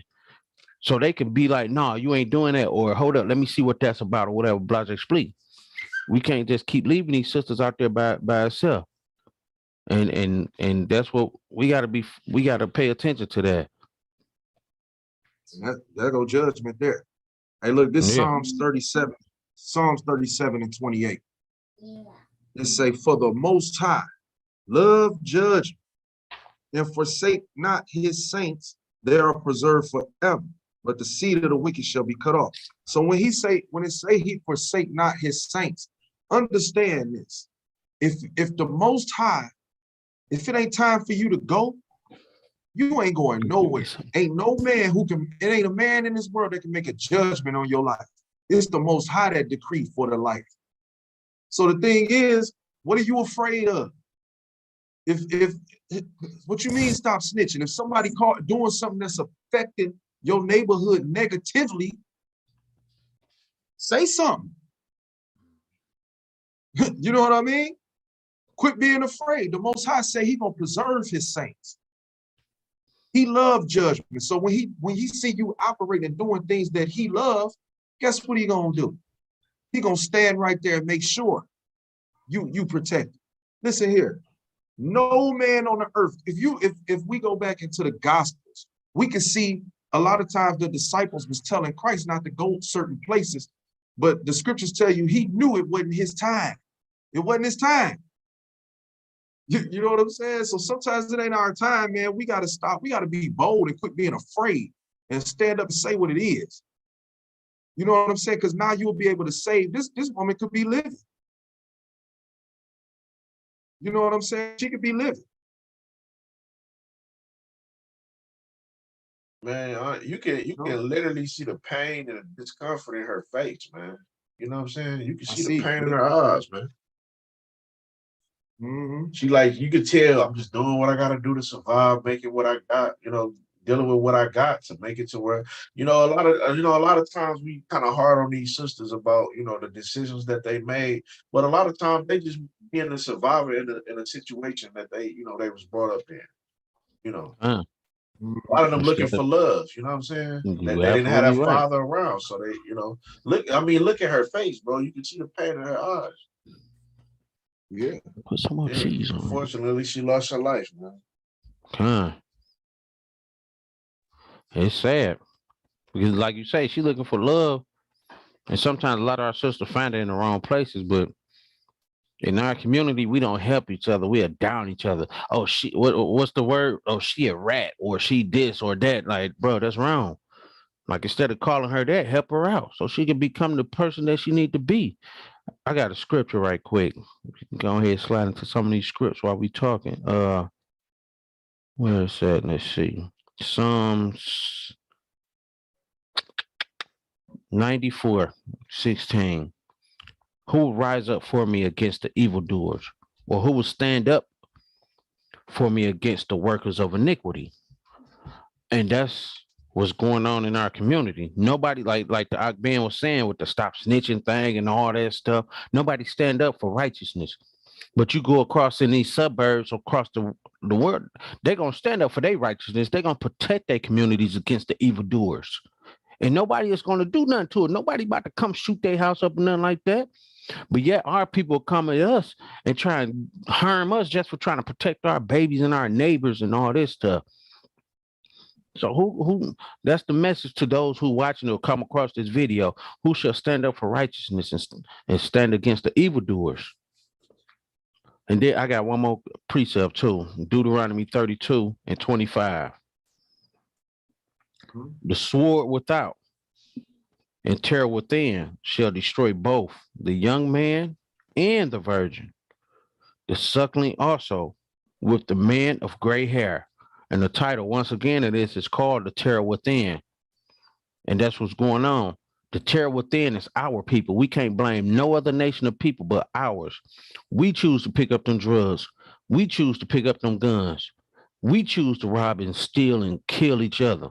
You can't blame no other nation. So to any of you brothers and sisters out there talking about the white man is, the white man that, no. Talk about the black man and the black sister, what we doing to each other each and every day with this stop snitching crap and all that. I'm going to say it straight up, all that sucker jump. That's what it is. Because at the end of the day, you can't say you love me, but when I'm trying to protect my family, you try and come and harm me because I don't go according to how you think I should go according to. Like, our people need to get off that bull crap, because we got to stand up for each other as a nation of people if we want to make it to see the next level in this life. We got to do it. No other nation, no president, no governor, no mayor, no police officer. We do. We can govern ourselves if we get on one accord according to the Most High. One of y'all want to take it? Yeah, when I had read that earlier, I had read Isaiah 3:5 when I was talking about, the people going to be oppressed by one another and his neighbor. It's telling you in the beginning of that chapter that all the leadership, all the people that will be protecting these these communities in our nation, the Most High was going to take them away from us. I tell you in verse 1, it say, "For behold, the Lord of hosts, will take away from Jerusalem and from Judah the stay and the staff, the whole stay of bread, and the whole stay of water." We don't even be knowing where our food gonna come from. They can press a button and turn it off right now. The mighty man and the man of war. We don't have a military. The judge, that's what we lacking right now. The judgment, we was just talking about that. And the prophet, to tell us, prophecy concerning the Most High. And the prudent, you know what I'm saying? And the ancient. You get what I'm saying? These are what you need to establish a nation. All these other nations got that. That's why they no matter what they do, they come together. But we don't have that. We don't even know our roles individually. So, how are we gonna come together as a nation?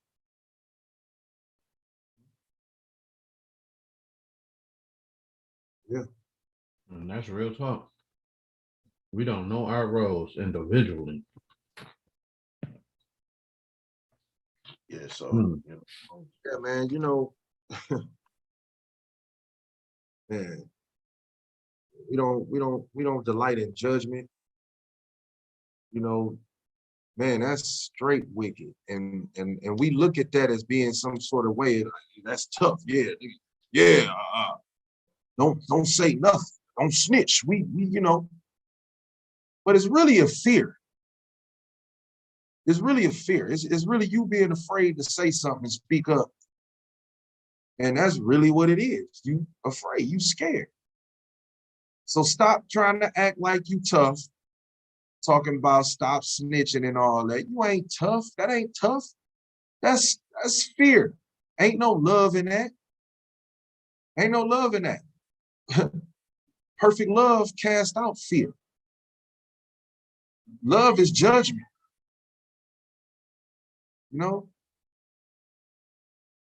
Our people, man, we get caught up.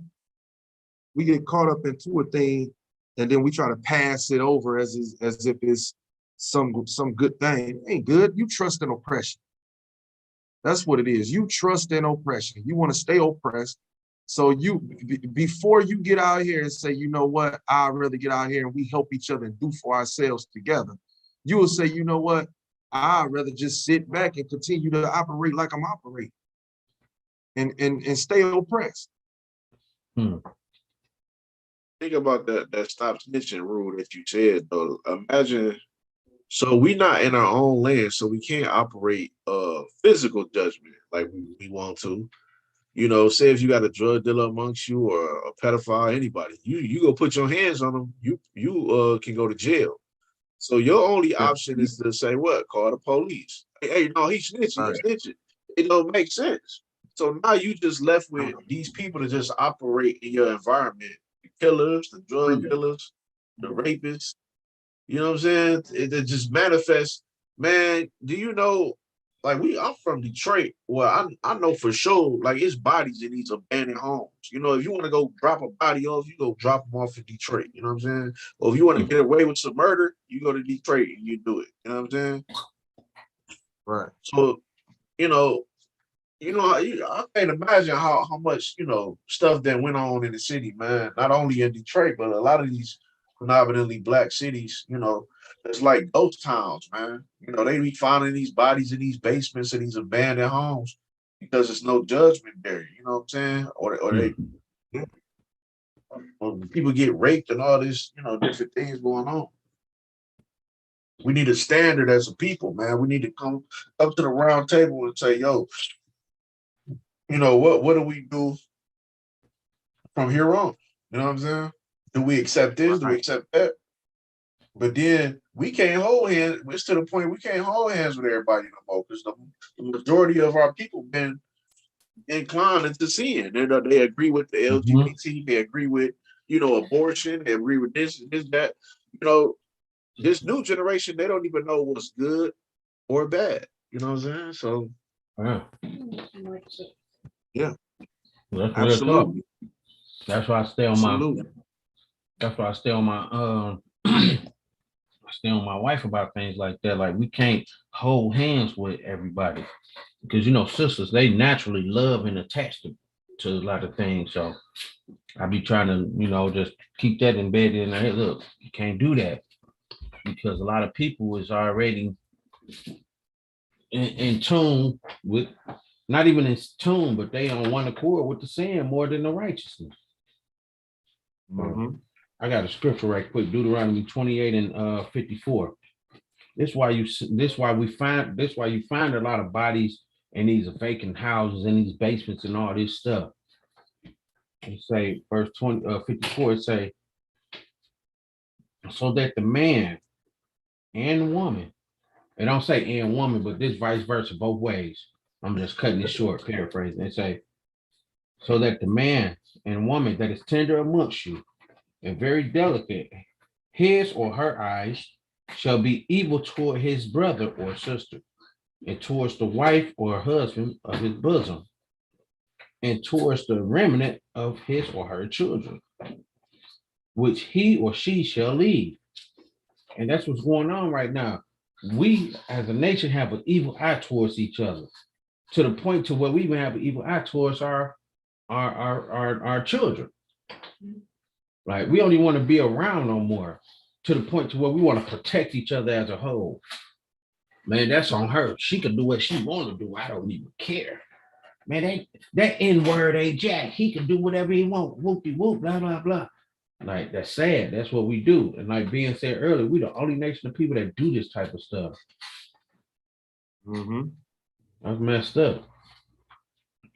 I got one more scripture. No, actually, I got two more. I'm gonna just knock these out right fast, and then y'all can go ahead and we can hit them with the end statements. Matthew 24 in Derabatam 12. Matthew 24 and 12. It say, and because iniquity shall abound, the love of many shall wax cold. So that sin is overcoming everything. The love of many is wax cold. There's no love out here no more. Ain't no honor amongst thieves. We heard that growing up.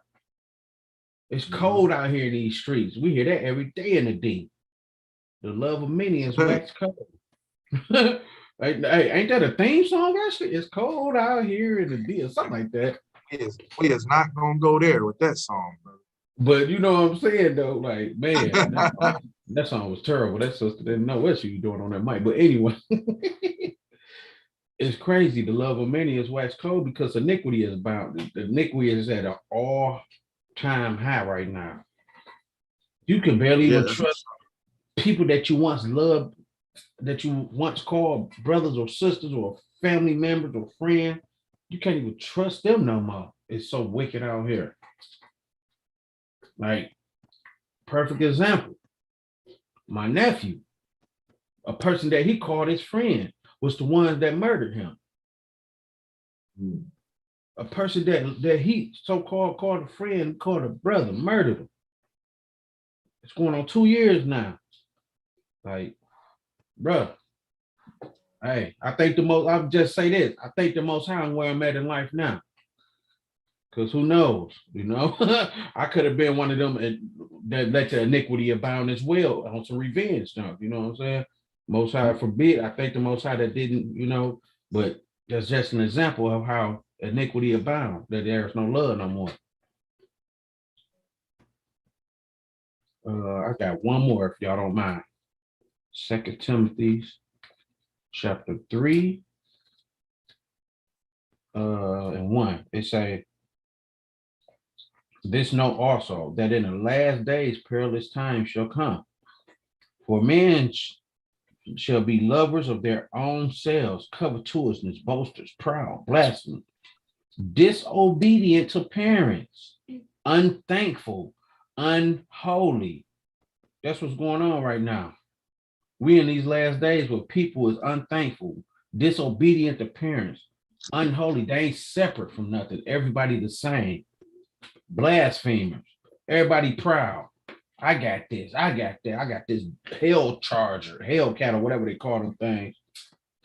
Covetousness. I want that. I'm gonna get it. You know what I'm saying? They say without natural affection, truce breakers. That's what's going on too. There's a lot of truce breakers out here. Like I just gave the example with my nephew. That was a truce break right there with him and his homeboy. He thought that his homeboy was cool. He broke a truce with him.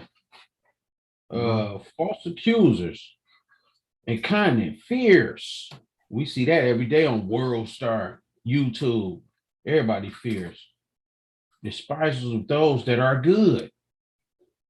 I'm gonna read that part again. Despisers of those that are good. What we was talking about, the stop snitching thing. We trying to do good, and then people try to harm us just because we're trying to do good, protect our community and family.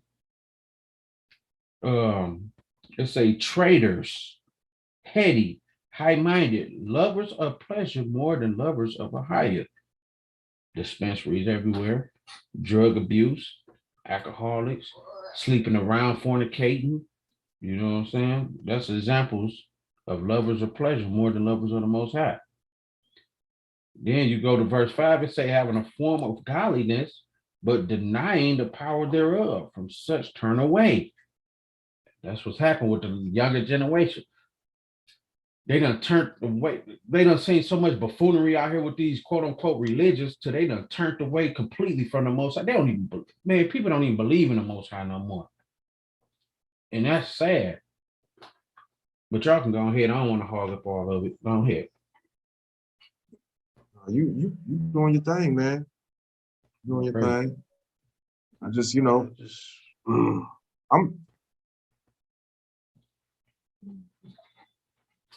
gonna just go ahead and say this, man. I'm gonna just read something real quick because I think, a lot of times it's good to read the prophecies. You know what I'm saying? Just so people can understand. Because I always like to show, it don't matter what lesson we teach and what we bringing out. I always like to show that this Bible is talking about our people. Because maybe it'll ring true to some of us and bring us to the Most High. You know what I mean? So let me just read something, man. David, was the king of Israel. All right. And he was from the tribe of Judah.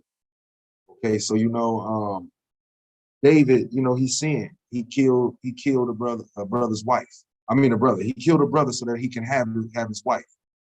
And, the Most High punished David for that. So let me show you the punishment that the Most High decreed upon David for that.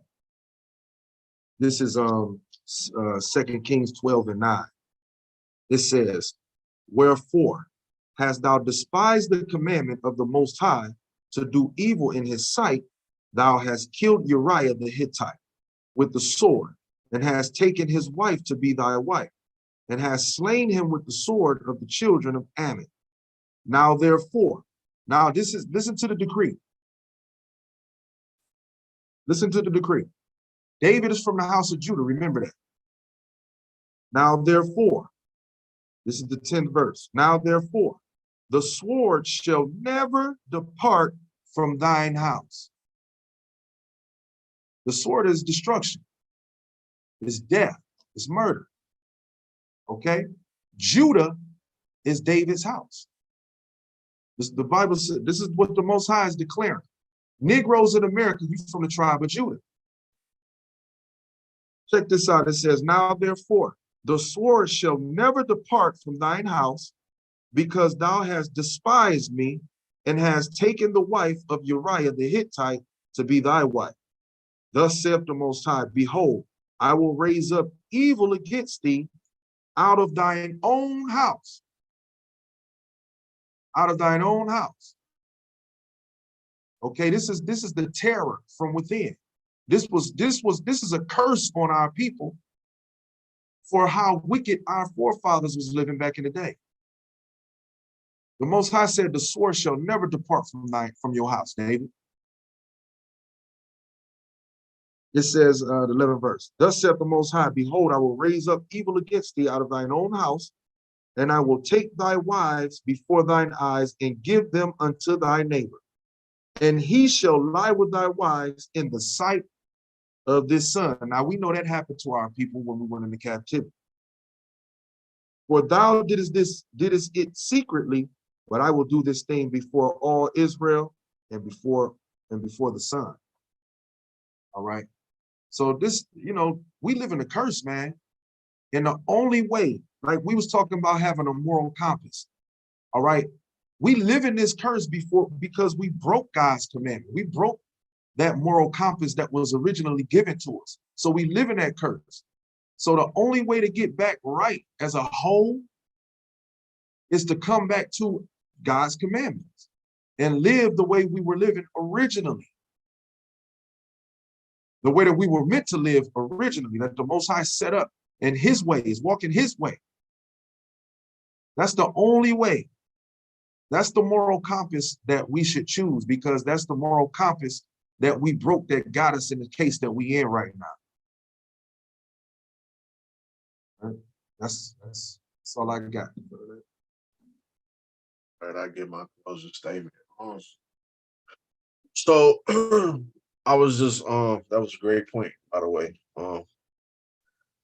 And I was just thinking about, because I've been staying in this Isaiah 3 for a reason, because it gives you the whole breakdown of why things are the way they are. And I remember the original question that he asked, and I said things are the way they are, due to leadership. You know what I'm saying? When he was reading that in that's first, 2 Timothy or whatever, some of the blasphemers, truth breakers, all this was going to be a after effect due to, things that happened in the past. And I think it's due to leadership, because we were supposed to be reproving the other nations. You get what I'm saying? So Israel was supposed to be that leadership. You know what I'm saying? Not only that, the man was supposed to be the leadership of the woman. So now you have the household broken up, the nations broken up. And what? That original sin was from the leadership of what? You had Adam. But yeah, that's why I resorted back to Isaiah 3 to say that, when we talk about the prophets, the men of war, and the judges should be taken out the way. The Most High would take them out, and we would just be left to doing anything. So let me read this. We was talking about the breaking up of the family and all that, the genocide of that. So I'm gonna just say this, because you got. We came with a lot of podcasts about polygamy and all these different things. A lot of people probably took that the wrong way, but a lot of the family being broken up is because of the leadership of the man. And this is one of the things when it say, "As for my people, children are their oppressors, and women rule over them." You know what I'm saying? It's a reason why it's a result after that happening. So when you take the man out, this is the after effect. You had, let's go down to verse 16, chapter 3, verse 16. Moreover, the Lord saith, because the daughters of Zion are haughty, and walk with stretched forth necks and wanton eyes, walking and mincing as they go, and making a tinkling with their feet.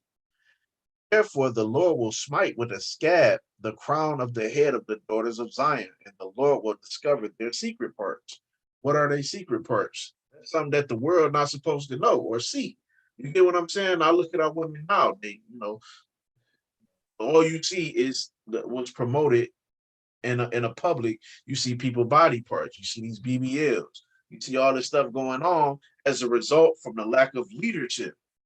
So let's go down. And let's go to 24. It say, and it shall come to pass that instead of a sweet smell, there shall be stink, and instead of a girdle, a rent, and instead of well set hair, baldness, and instead of a stomacher, a girding of sackcloth, and burning instead of beauty. Thy men shall fall by the sword, and thy mighty in the war. And her gate shall lament and mourn, and she being desolate shall sit upon the ground. So they don't have that protection from the men no more. You know what I'm saying? So now our women is left up for grabs. So that therefore leaves the children's up for grabs. You know why? Because the men didn't have that order. We can go to the scripture. I'm just say it. You got the Most High, you got Christ, and who's under Christ? The husband, then the wife, then the children. If you don't go by that order, you're gonna have genocide automatically. And that's my closing statement. this was a part 2. It was a good wrap up for that topic. That's all I got. All right, all praise to the Most High, man. Pray Most High willingness fall on some ears that's willing to hear, some eyes that's willing to see. Because we're living in a time where, like the scriptures that came out, love of many is waxed cold. Because iniquity abound, because iniquity has abound. We living in them times. Sorry about that.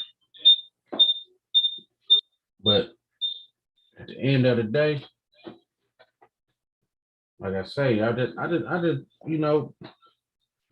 pray that this comes across somebody who really wanting to understand and learn and grow with this. And yeah, and I ask that y'all like, subscribe, and check us out on all our platforms. We got the YouTube, of course, Freestyle Friday or Freestyle Sunday podcast. We got the Royal Scepter of Yeshaya YouTube. What else we got? We got the Facebook Freestyle Sunday podcast.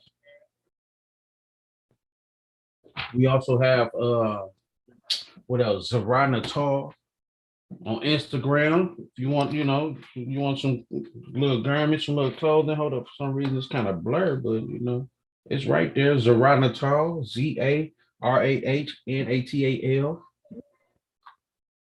You want some fashion? You got the garments there.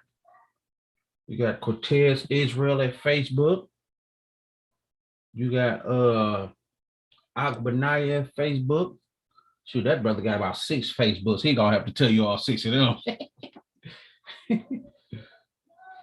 But yeah, at the end of the day, I'll praise to the Most High for another week. It's week 9, episode 9. We're gonna keep on keeping on till the doors fall off this thing. Kwam Yasharala. If one of y'all got something to say, it's on y'all. Then I'm finished.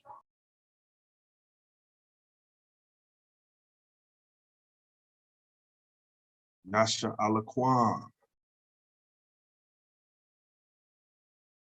Nasha Alaquan. All right. So I guess that concludes another week.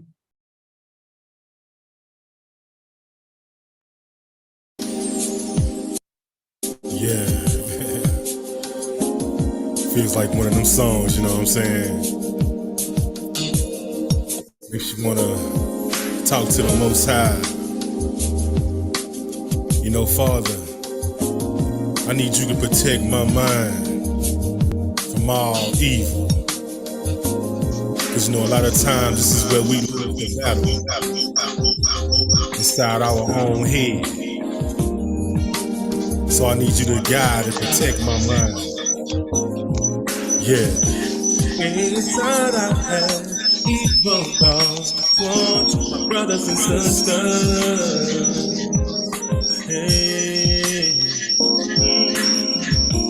And the times I can't forget, and I know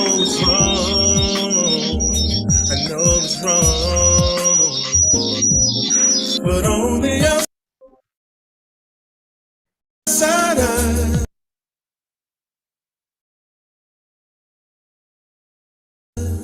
was acting like everything was cool.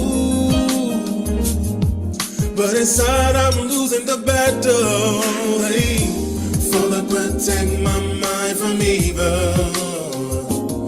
Cause in the mind is where we always lose the battle. Father, keep your hedge of protection around me every day. Sometimes you can be around the wrong people and cause you to stumble,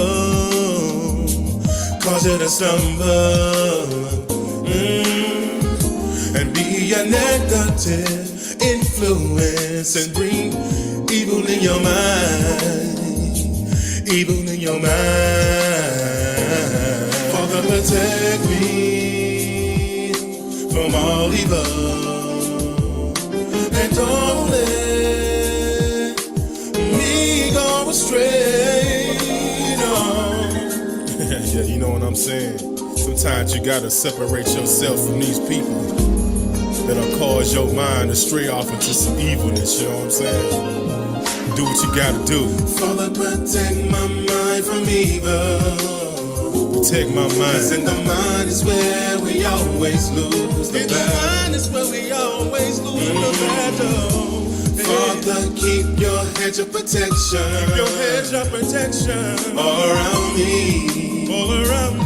Every day. Every day.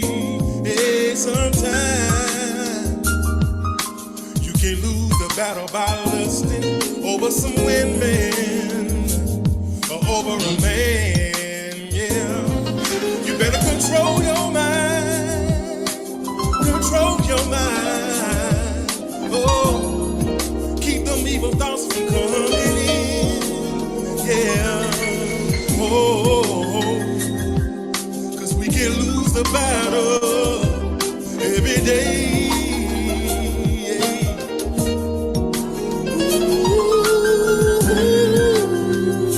Constant battle.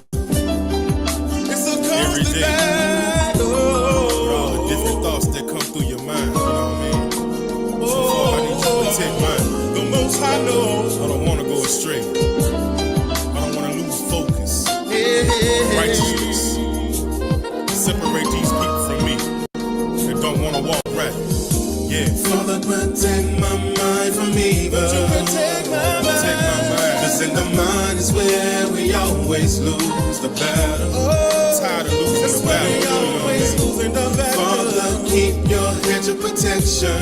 Keep your hedge of protection all around me. All around every day. Every day. Keep on guiding. Yeah. Oh, mine is a place where you gotta really protect. Father, protect keep my those good thoughts mind from evil. Ask the Most High to bless you with them good thoughts and keep evil out your mind. With them